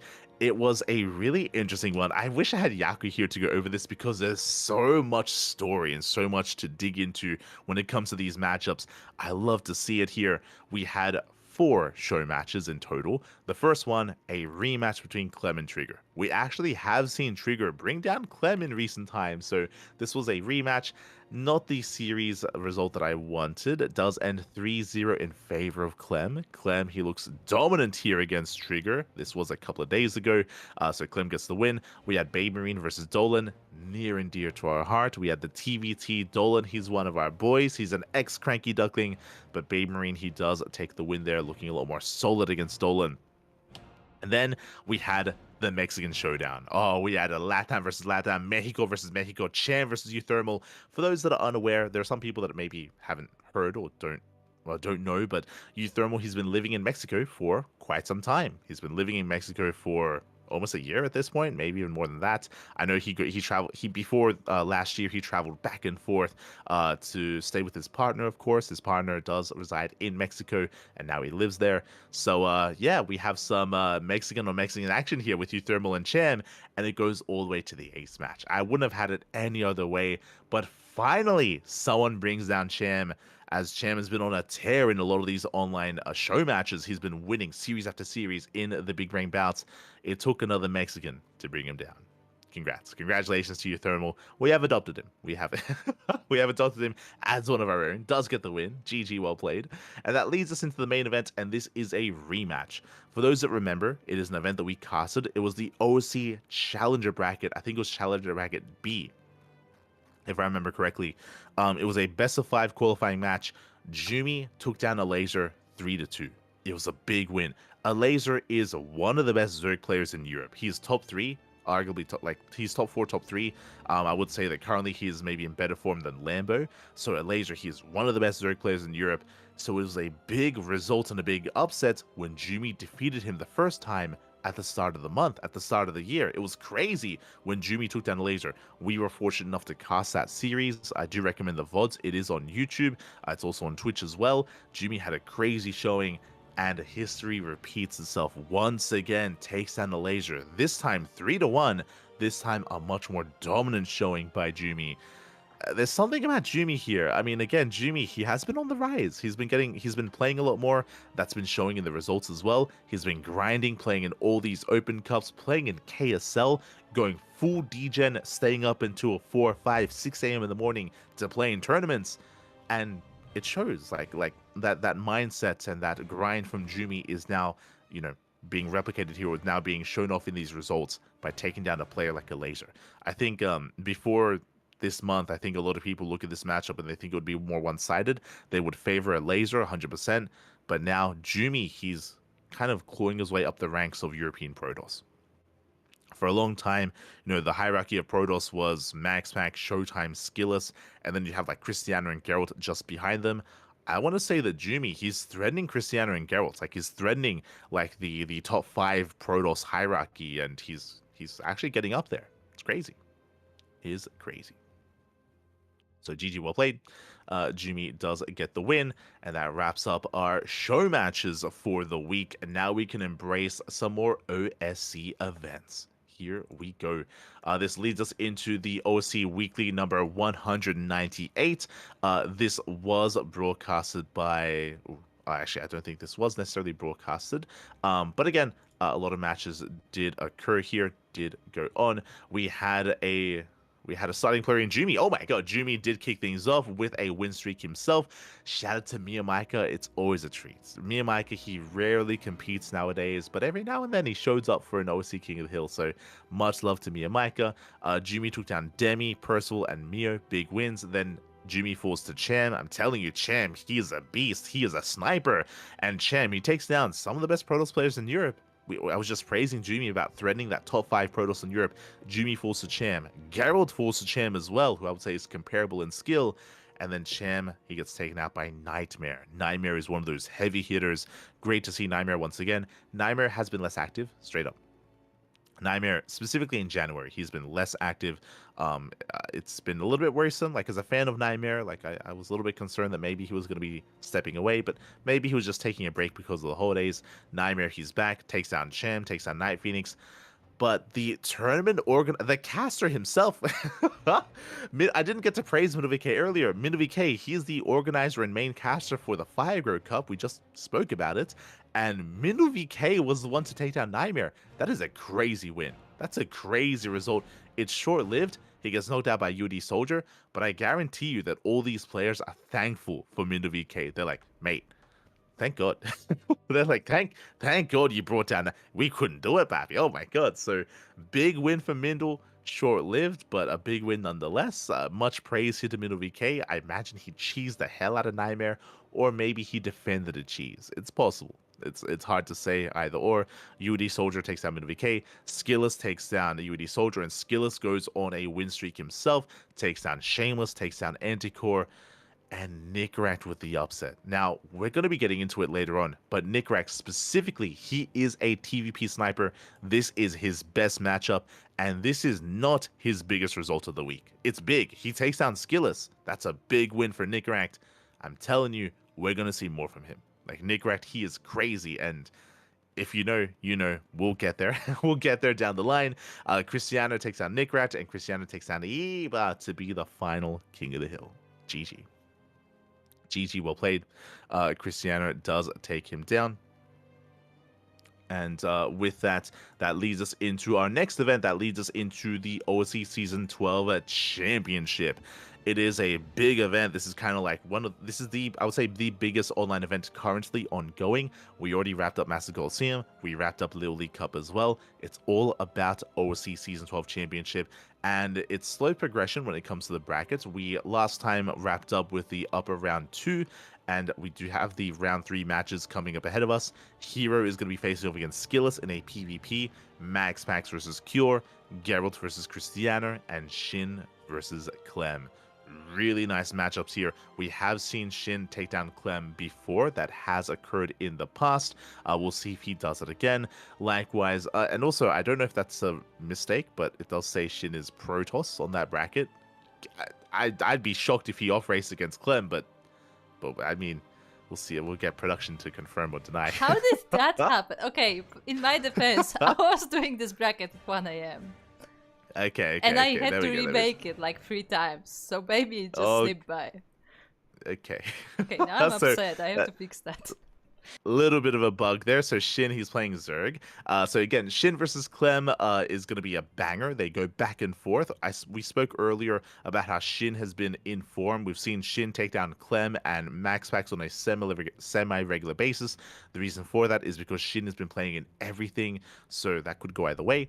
Geralt versus Cristiano, that is a long-time rivalry. They are the top 2 Protosses in Poland. if we don't count mana, and they do trade blows back and forth time and time again. Usually it goes the way of Cristiano, but every now and then Geralt does get the win, so that could go either way. Maxax versus Cure, I would say that Maxax is the heavy favorite. Cure, at a time, he was known for his TVP, but nowadays Maxax, he is going to be the one to advance on into the next round. Best of luck to Cure. Hero versus Skillus, similarly, Hero is going to be favored. Skillus has been improving, but has he improved enough to bring Hero down? Best of luck. I look forward to the potential Hero versus Maxax round 4 match, but we'll see if they can be denied that, and if anyone can cause an upset. Scrolling down to lower brackets, we have a plethora of matches coming up ahead of us. Fun fact, we are going to be covering these matches on the channel in a couple of days. The OSC lower bracket round 2 is going to be covered, I believe, next week. Next week on the 3rd of February. So the matches are coming up ahead of us. We have Nick Rack versus Wayne. That's going to be a spicy one in a TVZ. We have Rebellion versus Solar. MinoVK versus Mana. Hey, we just gave praise to MinoVK. He just took down Nightmare. Can he take down Mana? If he can take down one, he can take down the other. Mana's still going to be favored there, but best of luck to Mindle. It's going down. We have Hormono versus Night Phoenix. That's going to be a nice rematch. They do face off from time to time in online tournaments. Yang Yakuzaku versus Spirit. I'm curious. I have a lot of hype behind Young Yakov in my mind, but Spirit is still a beast, and Spirit is the favorite player to make it through. Creator versus Mixu. That's going to be a lot of fun, seeing the Europeans and the Koreans face off against each other. Classic versus Aragfire. Aragfire, I would say, pulled off an upset. He took down Jumi in the previous round. Going over the results, Aragfire took down Jumi 3-2. Big win for Aragfire. I would say Jumi was favored there, but Aragfire recently joining Alien Esports, recently reinvigorated, recently being motivated to improve, is one to keep an eye on. 100% is one to keep an eye on. And then we have Nightmare versus Shameless at the end of the bracket. Again, Nightmare is favored there, but Shameless has also been on the rise. When it comes to the results, Mixu took down Baby Marine. We did cast this. We did cast the lower bracket round 1. I recommend the VODs. Solo took down Lemon. Shout out to Lemon for being able to force a series out of that. Mono took down Lunacy, Nightmare over DNS, Spirit versus Spirit over Art, Aragfire over Jumi, and Mixu over Baby Marine. That was a spicy ZVT as well. Very close. Baby Marine even flexing some mech. He did play mech in that series as well, so it was a lot of fun to indulge in and to experience. Actually, I would have favored Baby Marine in that series, so I would say an upset, as Mixu does bring him down. GG. GG, well played. Those are the updates for this week, and we're going to be having more in the weeks to come, as it is a big bracket, a lot of matches to come, a lot of players. We'll get there. We will get there. That leads us into the Open Cups. Oh boy, again, a lot of Open Cups this week, and a lot of fun events to get into as well. There are definitely there's some conclusions to certain storylines that we can discuss. We were alluding to them earlier. First things first, though, KSL, the Korean StarCraft League, week number 68. We, of course, did cover it on our channel, and we did have a good showing here when it comes to the Korean scene, when it comes to the Korean players. Hero, he was able to mow his way through his round, though. He took down Trigger 2-0, took down Gumiho 2-0 as well. Those are honestly fast matches. Those are some fast matches and fast games, aggressive builds. Gumiho flexing the TVT matchup. He takes down Cure. Again, Gumiho, he has some of the best TVT in the world, but does fall at the hands of Hero. Again, Hero, he is arguably the best player, the best Protoss player in the world. So Hero, he is a dominant force in the KSL. He has won the most KSLs in the history of Korean StarCraft League, so he's the one to beat. Heading on down, we had Dark taking down Creator. Shin takes down Classic. Once again, we saw Shin take down Classic in the Phoenix League Cup. Now he takes him down here as well. So Shin has been looking very dominant in this matchup, and we even saw that reflected in the semifinals. That is not a mistake. Dark did play Protoss. If you've been watching the CranKy Ducklings for the past 2 weeks, you would know this. You would know that Dark, he recently, I mean, this is a bit of a spoiler, but Dark, he's been playing Protoss in Alima League. He played Protoss in Alima League. That was last week. He played Protoss in Lil League Cup. He played Protoss in Pegastorm Monday. He played Protoss here in the KSL, and he played Protoss in one other event. It was 5 tournaments. Pegastorm Monday, Alima League, Lil League Cup, KSL, and I want to say the Wardy TV Monday as well. So Dark has been playing a lot of Protoss. Specifically, he's been playing Protoss against other Zurich players. So he's been avoiding the mirror matchup. Similar to Clem, to Raynor, Young Yakov, Iba, a lot of players have been avoiding mirror matchups and playing Protoss. We spoke about this last week in the podcast about, about the Protoss race and some perceived issues with it, and why we see a lot of players embracing Protoss more than others when it comes to avoiding mirror matchups. Dark has joined them. Oliveira was another one as well, but Dark did join them. Alas, did go down to Shin. Was a fun series, is what I will say, but Shin does get the 2-0, and Shin advances on the face-off against Hero in the grand finals. Hero still, though, he is the favorite player to win it all, and he does bring Shin down. It was a fun series, though. It was back and forth. It always is a great treat to see Hero versus Shin. Again, there's no animosity between them. Hero and Shin, they're ex-teammates, they're good friends. They're always posting whenever they go out to eat after big events.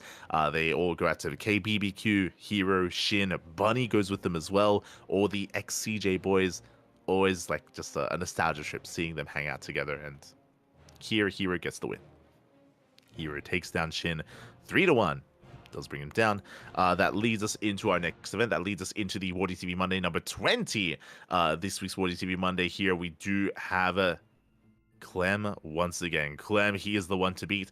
And usually the story of the Wardy TV Monday is Clem versus MaxPax. That's usually who we expect to see in the finals. But I alluded to this result earlier. If you remember, I was talking about, we went over Skillus versus Nickrat. How Nickrat defeated Skillus, and that was a big win. And I was like, mate, you ain't seen nothing yet.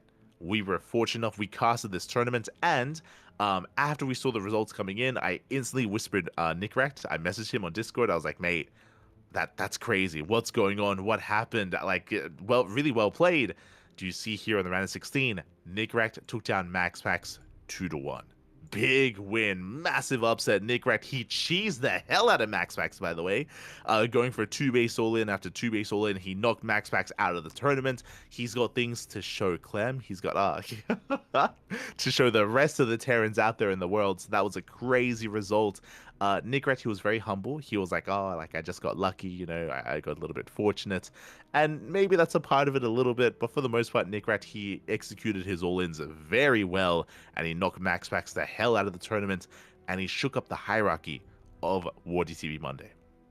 Again, it was foretold that MaxPax would play against Clem in the finals. That did not happen. Nickrat knocked him out, and from there, it was a little bit short-lived. Gumiho knocked down Nickrat. We mentioned before, Gumiho, he is a TVT sniper. That is his strongest matchup, so difficult for anyone, any Terran player, including Clem, to play against Gumiho. There's a reason why Clem doesn't TVT Gumiho. He PVTs Gumiho instead whenever they face off. But scrolling down, Classic took down Dark, Classic took down Gumiho. We had Classic making it to the grand finals instead. Meanwhile, Clem, he had a dominant showing here. Talking one about Nickrat popping off against MaxPax, Clem didn't drop a single map. Clem, he 2-0'd Milky Cow, 2-0'd Showtime, 2-0'd Hero, and 3-0'd Classic. Clem, there's a reason why he's the best player in the world. There's a reason why he's the reigning world champion, because, mate, he is a beast, and there was no one here that could touch him. You could argue that MaxPax typically would, but didn't have the chance. MaxPax, he did not have the chance to face off against Clem, so GG well played. Clem gets a clean victory here in the Wardy TV Monday. That leads us into the Monday Night Weekly number 2. This is the European-centric tournament, and I'm still not too fond of the format, I'll be honest. They have been playing around with it. Last time they had like a best-of-1, like decider match in the finals, but more importantly, it's double elimination. It's a really long format, a lot of matches as well. Double elimination means that this event lasts longer than normal. I'm not too incentivized. I mean, it's had a really rough time slot for us, so we don't cast it. But shout out to the other casters. Shout out to Rotterdam, Steadfast, Zombie Gub, Laughing Games, to the other, community casters out there that do cover the event. A plethora of Protoss and Terran. Jesus. Oh my god, I'm looking at the participation table here, and it's just a C. It's like there's like triple the amount of or quadruple the amount of Protoss compared to anything else. It's crazy. I mean, that's a European weekly for you. We got a handful of Terran, and we got 3 Zerg players. Once again, fun fact, there is a bonus prize in this tournament for the highest placing Zerg. This is a way that TKL, who's a tournament organizer, is trying to help out Zerg a little bit. For those that are unaware, Zerg players are very underrepresented in tournaments. There's barely any of them. I mentioned before that Shin, he's like the most active one, but only Shin. So this is a way to help with that. It is a problem that we're trying to come up with unique solutions to solve. And, thanks to that, a laser walks away with some money. He got knocked out real early in the tournament. He got knocked out in the lower bracket by Trigger. So a laser, he makes it to like the top 10, I want to say. But thankfully, he gets something for his time. He gets something for his money. So hopefully this incentivizes a laser to play a little bit more and to play in future cups. Fiant and Nikish didn't quite make it into the top 10. I say top 10. Top 8 even. So later he made it to the top 8. So thankfully he gets something for that. Meanwhile, we had the Terrans and Protosses popping off. We had Clem mowing his way through the upper bracket. 2-0 Shameless, 2-0's Mana, 2-1's Max Pax in the best of 3. Max Pax got knocked down, but he was able to have that rematch. And a crazy rematch as well. Winding it back a little bit here. Mana took down Geralt, took down Trigger. Trigger took down Showtime. These are best of ones. I don't know how much stock I can really put in them. But Max Pax, he comes back in the rematch. He was able to take down Clem 2-1. But then in the follow-up best of 3, the way this works here, the format, because it's double elimination, it means that the player from the upper bracket has a second life. So even though Max Pax initially takes down Clem 2-1 in the rematch finals, Clem, he does kind of solidify himself in the following best of 3, 2-0. So Clem, he does take down Max Pax. All in all, it was a 5-3 scoreline. So Clem, he does claim the win, does take down Max Pax. Another win here for Clem. No surprise, again, Clem, he's the best player in the world. He's the reigning world champion, so he is favored to win it all. But this time, Max Pax has a chance to kind of to threaten his throne, which he wasn't able to on the Wardy TV Monday, but was able to here in the Monday Night Weekly. So there was a back and forth. That leads us into the Monday night Wings of Liberty, a very fun event, very unique as well. If you missed out on it, I recommend the VODs. This is also where I kind of wish Yaku was here, because Yaku, I don't think he's seen much Wings of Liberty. He didn't really experience it himself. He just watched it from afar after the fact via VODs. But this was a very special edition of the Monday Weekly, the Wings of Liberty edition. So all these games were played on Wings of Liberty. We did cast it live. It was a lot of fun. It was a blast from the past, a nostalgia trip, and it was not balanced at all. It was not balanced at all, baby. Ay. Oh my god. So if you didn't watch Wings of Liberty yourself, it is a very different game. Very almost simplistic in a way, and also not, just because there's so much less to work with. For example, there's no disruptors, right? There's no disruptors. There are a bunch of units that were introduced in Legacy and in Heart of the Swarm that are obviously not involved here. So the compositions they feel a lot more primitive, to be honest. They feel a lot more ape-like, if you will. I think a good example of this is PvP. PvP, the dynamic is so different.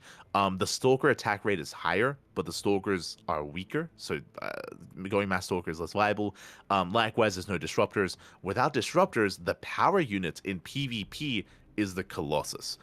Because typically the counter to the Colossus is the Disruptor. So players, they're in PvP, they're forced to just build Colossus, and it's almost like Phoenix Wars, where in Phoenix Wars and PvP, when you start making Phoenixes, you can't stop.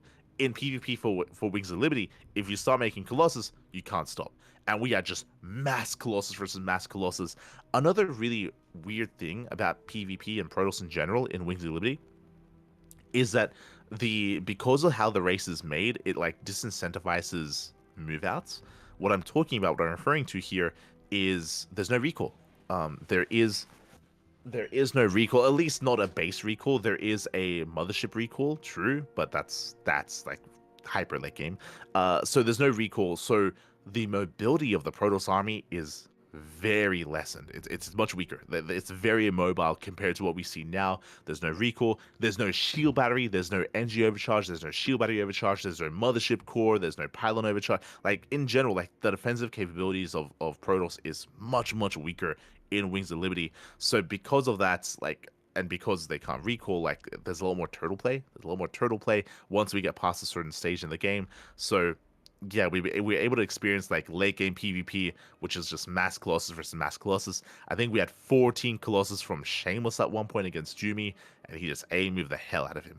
It was crazy. It was crazy. Just A moved the hell out of him. But it was also just really fun to see, like, again, like just older versions of units.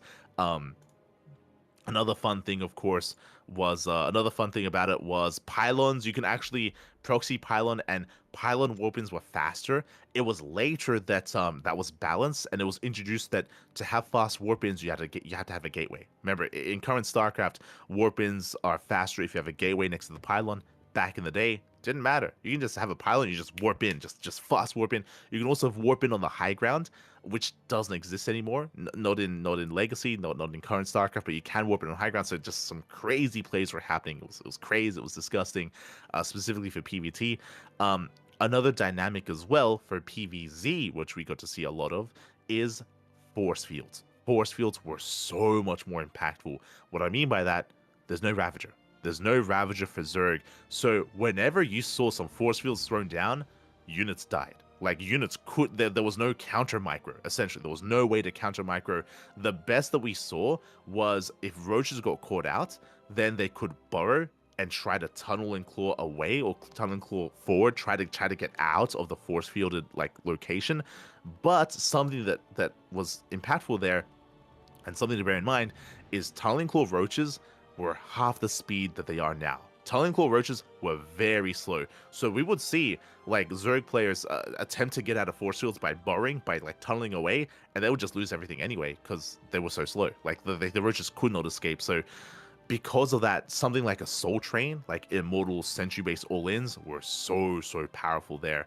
And you got to see as well like the reasoning why Ravagers were introduced, the reasoning why things were changed, like Tunneling Claw roaches are faster now, the reason why Protoss have shield batteries and have recoils, like you got to see like the flaws of Wings of Liberty and the reasoning why things evolved the way that they did. So it was very, like, again, the nostalgia was real, but again, it did not seem very balanced at all. It was it was crazy.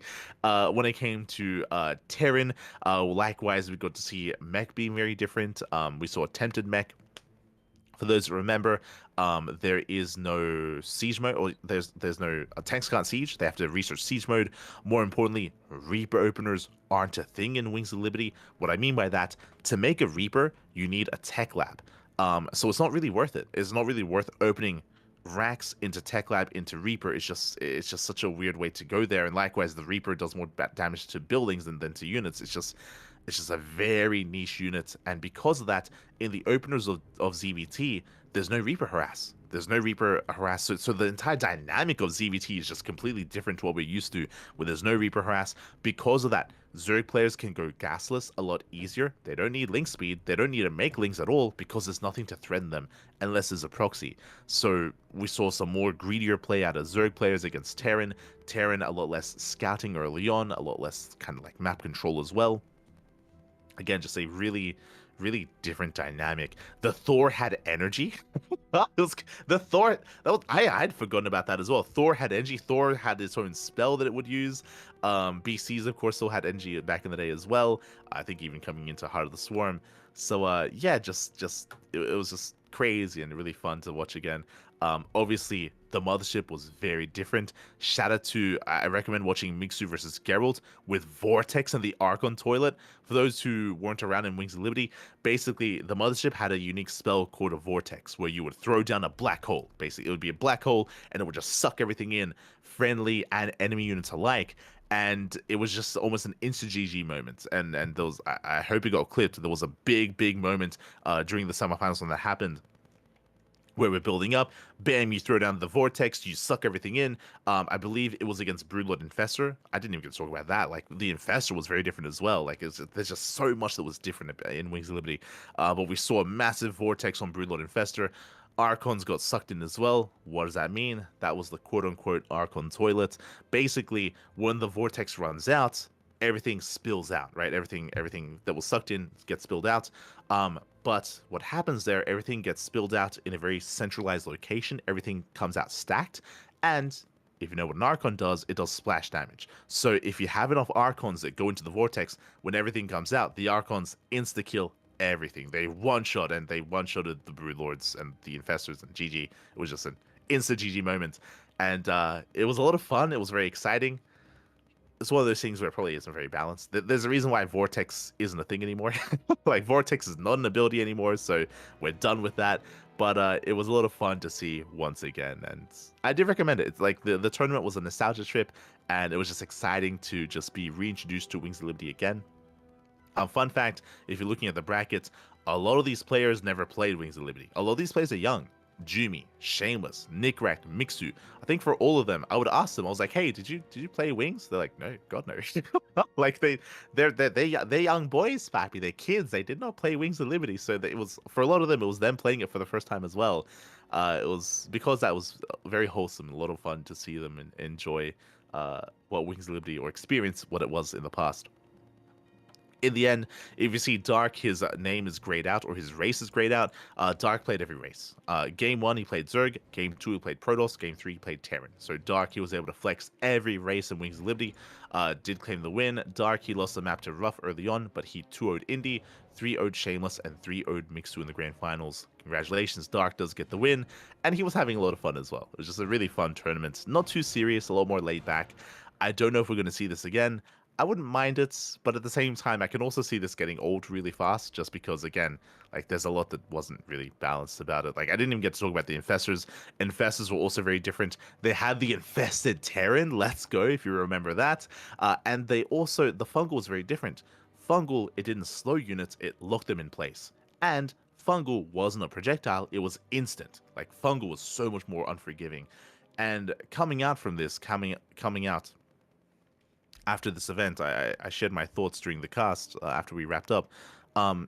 It had a lot of Brood War vibes. It had some Brood War vibes. And what I mean by that, whenever we cast StarCraft Evolution, the spells are so impactful. Like when a stasis goes off from the Arbiter, when a storm connects, when there's a plague, when the ghosts come in with their lockdowns, when there's an EMP, when there's a dark swarm, specifically like these moments in StarCraft Evolution and in Brood War as well, like they're impactful. They're big, they're huge. Like you get hyped over them because they do so much and they're so powerful.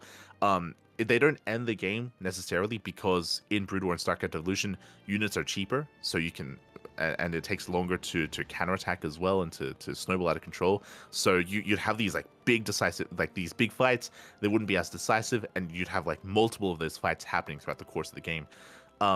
And that felt similar in Wings of Liberty, because whenever you saw a Vortex, whenever you saw a Fungal, whenever you saw Force Fields, as I mentioned before, like there was very little counterplay against Force Fields. Like it was a big moment, because it's like, damn, you just kill everything. like you just kill everything and you win the game from there. Just really explosive moments. They're more decisive though in StarCraft 2, because it takes longer to rebuild and takes longer to macro back up. So in Brood War, fights would continue like that. In StarCraft, in Wings of Liberty, they would just end. It would just end the game basically. So a little bit different in that sense. But I definitely got that vibe that, like, you know, a lot of these spells were more powerful and crazy, and maybe not the most balanced, but a lot of fun to see. A lot of fun to see there in Wings of Liberty. And it also emphasized like why players like MC got really popular, because, mate, if you got good with unit control with force fields, that can just carry you in that game state, and can just win you maps and win you series, just because there's very little that the opposing player can do against that. So yeah, it really did make it clear as to why certain players that were heavily reliant on micro would excel early on, gain a lot of success and gain a lot of notoriety. It was a lot of fun. It was definitely a lot of fun to experience that again. Will we see it again? I look forward to the Heart of the Swarm edition. I look forward to the Heart of the Swarm edition. That's where I spent most of my time in StarCraft, in Heart of the Swarm. So, I mean, outside Legacy, of course, but more so than Wings of Liberty. So, we'll see if that happens. We'll see. Do recommend it. That leads us into our next and final weekly of the week, or I guess monthly really, the Elite League 2025 January tournament.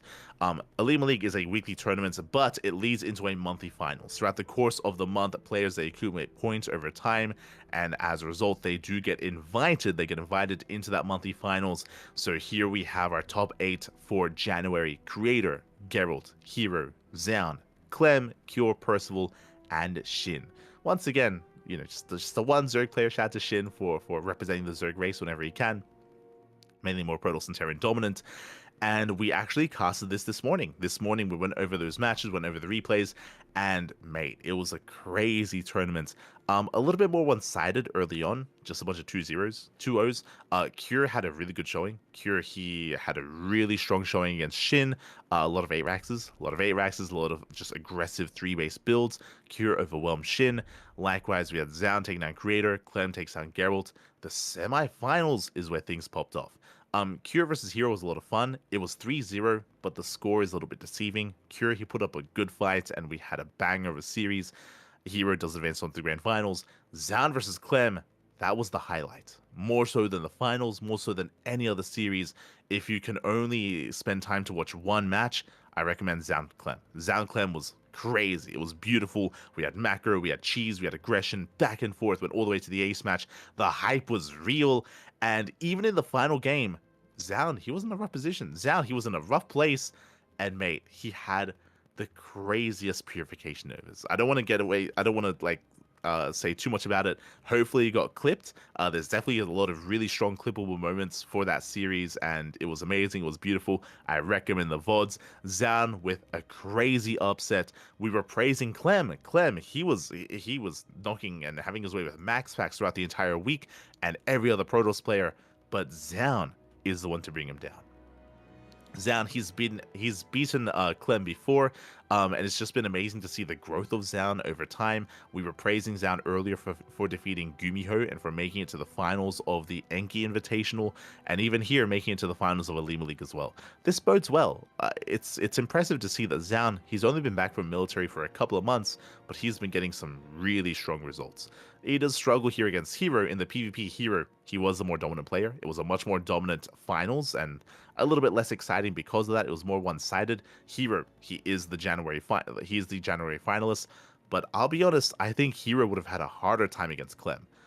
So I think Hero, he's very happy that Zaun brought Clem down, and in a way, Zaun, he was able to take down the scary opponent, the favorite player to win it all. So GG to Zaun, takes down Clem. Congratulations to Hero for winning the event in the end. But yeah, like Zaun is one to pay attention to. 100%. Pay attention to him. He's getting better and better over time. Still has some room to grow, but that really makes him more exciting because he's going to get better over time. And I look forward to seeing more of him. GG. GG, well played to Hero, Zaun, Clem, alongside Cure as well, to the top 4, to all the players that did compete. That leads us into the final wrap-up results here of the week.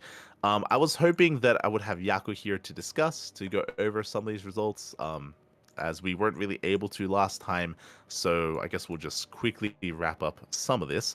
Master Coliseum did conclude at the 2 weeks ago, the 19th of January. We casted every one of these matches, the group stage of the playoffs. It's all on YouTube. I recommend the VODs.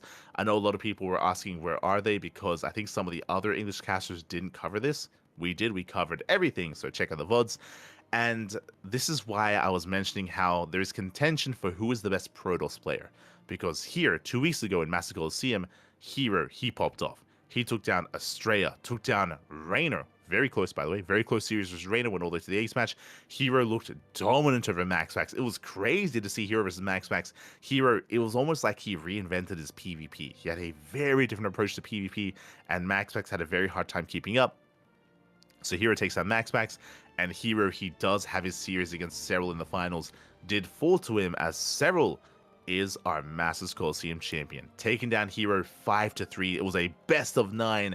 Didn't go to the ace match, but it got close. It got close in the end. It was a back and forth. Hero, he was able to pop off when it came to his Glaive Adept build. He was able to catch Cyril off guard multiple times. He even had a charge roll in at some point as well, so was able to cheese Cyril at times. But outside of that, Cyril was looking a lot more dominant, as Cyril, he had to fight his way from the lower bracket. Cyril earlier lost to Max Pax. MaxPax took down Cyril 3-2. He was able to knock him down. Cyril had to fight his way back up, taking down Estrella alongside Rainer, and a rematch against MaxPax in best of sevens. Crazy best of sevens there. Crazy comeback out of Cyril to be able to recover. And in the end, Cyril was the champion. When it comes to the aftermath of this event, there was an interview. There was an interview that Roddy conducted with Cyril. And Cyril, he went into his thoughts, and really they just kind of reinforced our thoughts.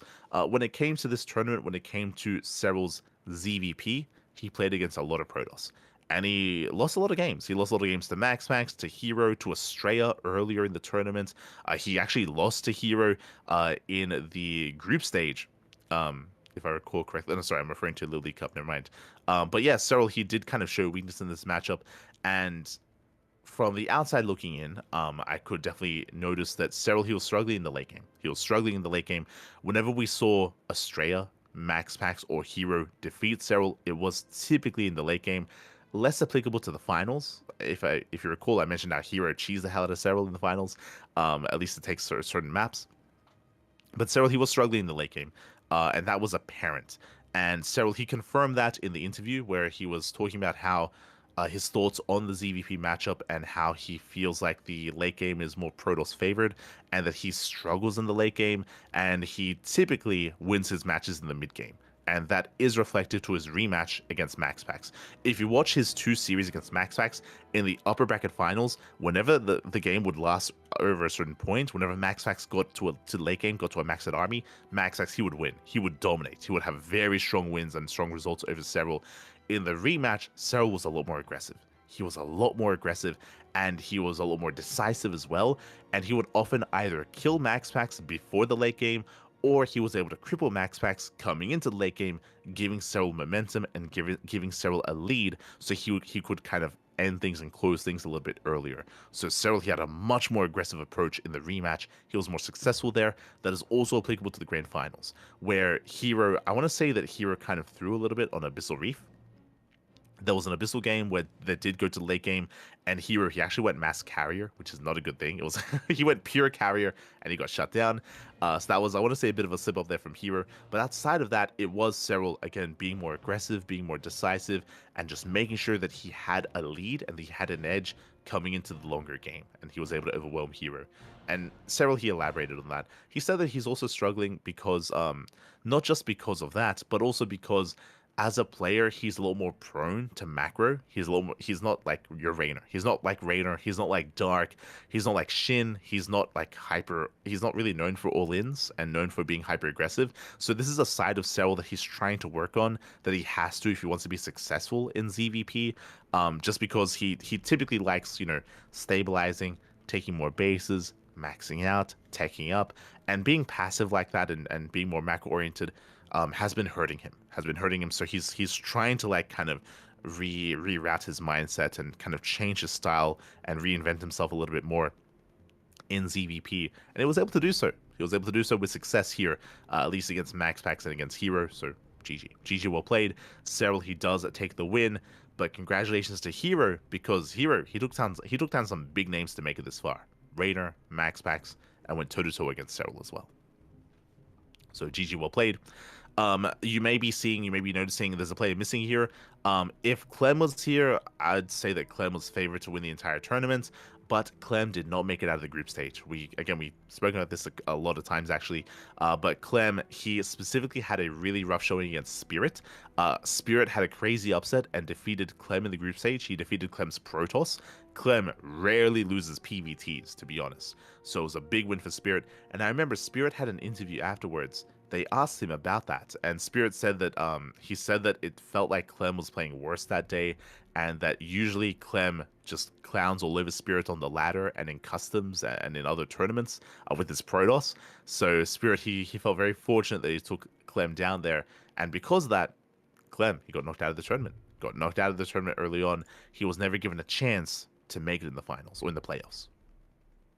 So a crazy turn of events, denying Clem that chance. And that leads us into League Cup. League Cup did conclude at the end of last week, essentially, or really less than a week ago at this point. Less than a week ago, we had League Cup, and this was the other big online tournament. here in the, and again, we casted everything. We casted all the matches, all the group stage, all the playoffs. I recommend the VODs. This is also where Hero defeated Serral in the group stage. And to echo what I was saying earlier, Hero here defeated Serral with late game. He was able to get to late game and able to overwhelm Serral, and that's how Hero was able to get the win and take Serral down. Just kind of emphasizing, like, at least Serral's struggles in that matchup. That led us into the playoff bracket, this time with Clem. And as Clem was here, like, he was the favorite player to win it all. This time, Clem, he had a much stronger showing in the group stage. This time, there was no Terran in the group stage either, so he didn't have to worry about TVT, or I should say, he didn't have to worry about off racing. And Clem was able to have a stronger showing as a result. He takes down Skilless 3-0, Hero 3-1. He had a very close series against Serral. It was surprising, I would say. Like, I was favoring Clem a lot more against Serral. I thought it was going to be more one-sided, but no, Serral, he fought back. He fought back really well. I think Game 1 and Game 2 were really impressive. Serral, he's known for roach play in ZVT, and he did not play roaches at all in the first 2 games. He fell back on roach play afterwards, and that's where Clem had his way with Serral. The problem with roach play and roach openers is that it means you're less mobile. You're less mobile in ZVT, you're less mobile as a player, and Clem with his speed is able to just pull you apart even more because your composition isn't helping you when it comes to keeping up with Clem.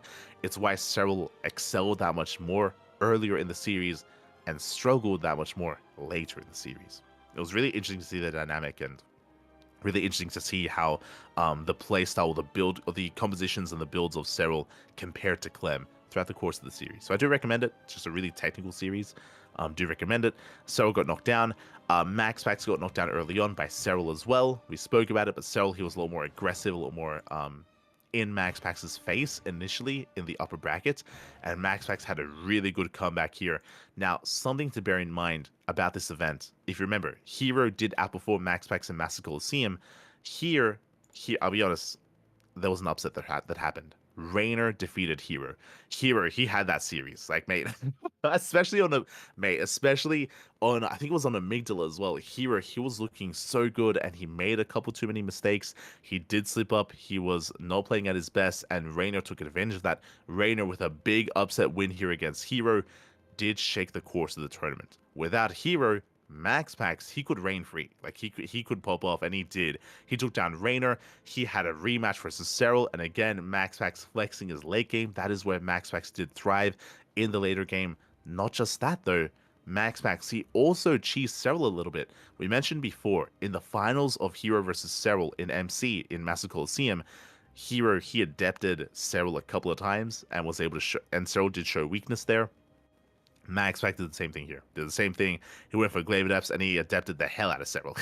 A little bit of a spoiler to the final game, but yeah, MaxPax, he was able to flex his play in the late game and also cheese Serral out a little bit as well. So a big upset win there for MaxPax, takes down Serral, and then MaxPax had a much stronger showing against Clem. Clem, if you remember, he was a little bit late to the party, a little bit late to the finals, just waking up in time to compete. And yeah, Clem having an off day here. MaxPax having a much more dominant showing, even though we just featured Clem defeat MaxPax in the Monday night event, or Clem defeat MaxPax in these other weeklies. Here, when it mattered most, MaxPax was in form. He was warmed up as well. He had just defeated Serral, went up against Clem, and MaxPax with a big win. This was his biggest win in years. We checked his history. MaxPax, he hasn't won a big online tournament like this until I think it was Pigsty Festival number 2, which was like back in 2022. So it's been years. It's been years since MaxPax has gotten a big win like this. And congratulations, MaxPax, he takes the win. He takes down Clem in the finals. GG, well played. MaxPax takes down Clem, takes down Serral, takes down Raynor. He avoided Hero. I would have loved to have seen a rematch between Hero and Clem, since Hero did defeat between Hero and MaxPax, since Hero did defeat MaxPax in Master Coliseum. Regardless, congratulations, MaxPax, with a big result, with the first big Protoss win in a long time. GG, well played. So MaxPax claims the win here. And again, the reason why I still think it's I mean, maybe I could get on board here. MaxPax being the best Protoss player. Hero maybe having some slightly better PvP, but when it comes to the other matchups, I feel like that's where MaxPax can thrive. Historically, I would say that Hero has better PvZ than MaxPax, but that is changing. That is slowly changing over time here. MaxPax clearly has been working on it and was able to get his revenge over Cyril. Big win there for MaxPax. GG, well played. So MaxPax, he is our Little League Cup champion. And that's going to be our last major tournament for a while. We mentioned it earlier, the next big online event is the OSC Season 12 Championship, where MaxPax and Hero are involved, alongside Dark, alongside Björn, and some other big names, Clem as well. So that's the next big online event to focus on. Other than that, there is the next Home Story Cup and Star Zagora, but that is still months away. That's still months away here, so I guess all of our attention is going to be on the OSC Season 12 Championship and on the EWC announcement, whether or not there is one. We can only hope. We can only hope here. Again, January was just so busy with all these tournaments. Coming to February, looking a little bit leaner, and again, our breaths are still held here. We're just holding our breath to find out what happens with EWC. I'm still a little bit hopeful, but definitely it's hard to remain hopeful as time goes on. It's hard to remain hopeful when I Am Katowice gets cancelled for StarCraft. There's definitely a lot of doom and gloom going on throughout the community. But, regardless, the show will go on. There's still a lot of content. There's still a lot of tournaments, still a lot of StarCraft. Here on the CranKy Ducklings, we're doing our best, and we'll see what happens when it comes to the announcement. After the announcement, we can confirm what's going to be happening with the channel. For now, as long as we can, we will be committed and devoted to StarCraft as always. Branching out a little bit with StarCraft Evolution, branching out a little bit with Warcraft 3 Evolution, and maybe getting into like Zero Space or Stormgate or some of these other RTSs when they eventually come out. Still a ways away until that happens. Like, they're still very much so in their infancy. It's still a long time until they hit the field and until their full release. Once it happens, maybe we might get involved, maybe not. Hard to say. For now, though, StarCraft is our game, and we're here for it, as always. We are here for it. And that wraps up our tournaments for the week. If you want to tune in to, or if you want to be notified when it comes to more events coming up, the sign-up list. There is a sign-up list here that is updated on a regular basis. You can see we have the Magic Up Masters bi-weekly, we have Master Sword Open, StarCraft Evolution, we have Sparkling Tunic Cup, and many other tournaments. So if you want to compete, if you want to sign up, if you want to take part, then check out the sign-up list, because there is plenty there to get involved in. Plenty of events on the sign-up list. If you want to help support the CranKy Ducklings, you can do so via subscribing or Patreon. Our Patreon is designed to fund our open cups, to fund our tournaments, not just open cups, but our amateur tournaments as well. So if you want to help support the CranKy Ducklings, and if you don't just want to, support us via Twitch, if you want to help actually fund tournaments, then Patreon is the place to be, to support the CranKy Ducklings, but also to support the StarCraft scene as well. So if you wish, you can take part in Patreon. Otherwise, thank you. Thank you so much for watching. Thanks so much for tuning in. Again, a bit of a longer show this time, and give your love to Yaku. Again, Yaku, he's sick. He's under the weather. He was able to soldier through the first section where we could have a back and forth discussion, but he did have to head out, and he's just getting rest as we speak. So much love to Yaku. Hopefully he recovers, and hopefully he's going to be good for next week. Otherwise, send your love over to Yaku. Again, best of luck, Pappy, as he rests, as he recovers, as he recuperates. Otherwise, big shout out to Kuro. Kuro, of course, is handling the production here tonight, as always, making sure that everything is looking and running as smoothly as possible. So big shout out to Kuro. Otherwise, we are wrapping up for the week. Next week, of course, we are going to be catching up on the Choba interview. Choba did have an interview with GLHF, so we're going to be going over that and going over next week's tournaments as well. If you want to tune into the rest of the CranKy Ducklings, if you want to tune into more of our tournaments, our next broadcast is going to be in around 10 hours. In 10 hours' time, we're going to be live with Amantes de StarCraft. That is a Brazilian-only tournament. And tomorrow night, we're going to be live with the Kung Fu Cup Warcraft 3 Evolution Edition. What I will say, though, Yaku did want to cast, but because Yaku is a little bit under the weather, there's a chance that he won't be able to cast that event. It would be a shame. I know he was looking forward to it. If that's the case, it's okay. We have another Warcraft 3 Evolution tournament next week, so he'll try to be there for that one, if he can't be there tomorrow. So plenty of StarCraft, plenty of content. Again, we have 2 casts a day every single day, at least 2 casts a day. Sometimes we have even more. So plenty of content on the CranKy Ducklings. Check us out. Follow us on all the social medias. We have Twitter, we have Facebook, we have Instagram, YouTube, and Discord. All things CranKy Ducklings. And we'll see you in 10 hours for some more StarCraft 2 action. Thank you for tuning in. See you next time. Ciao. Ciao.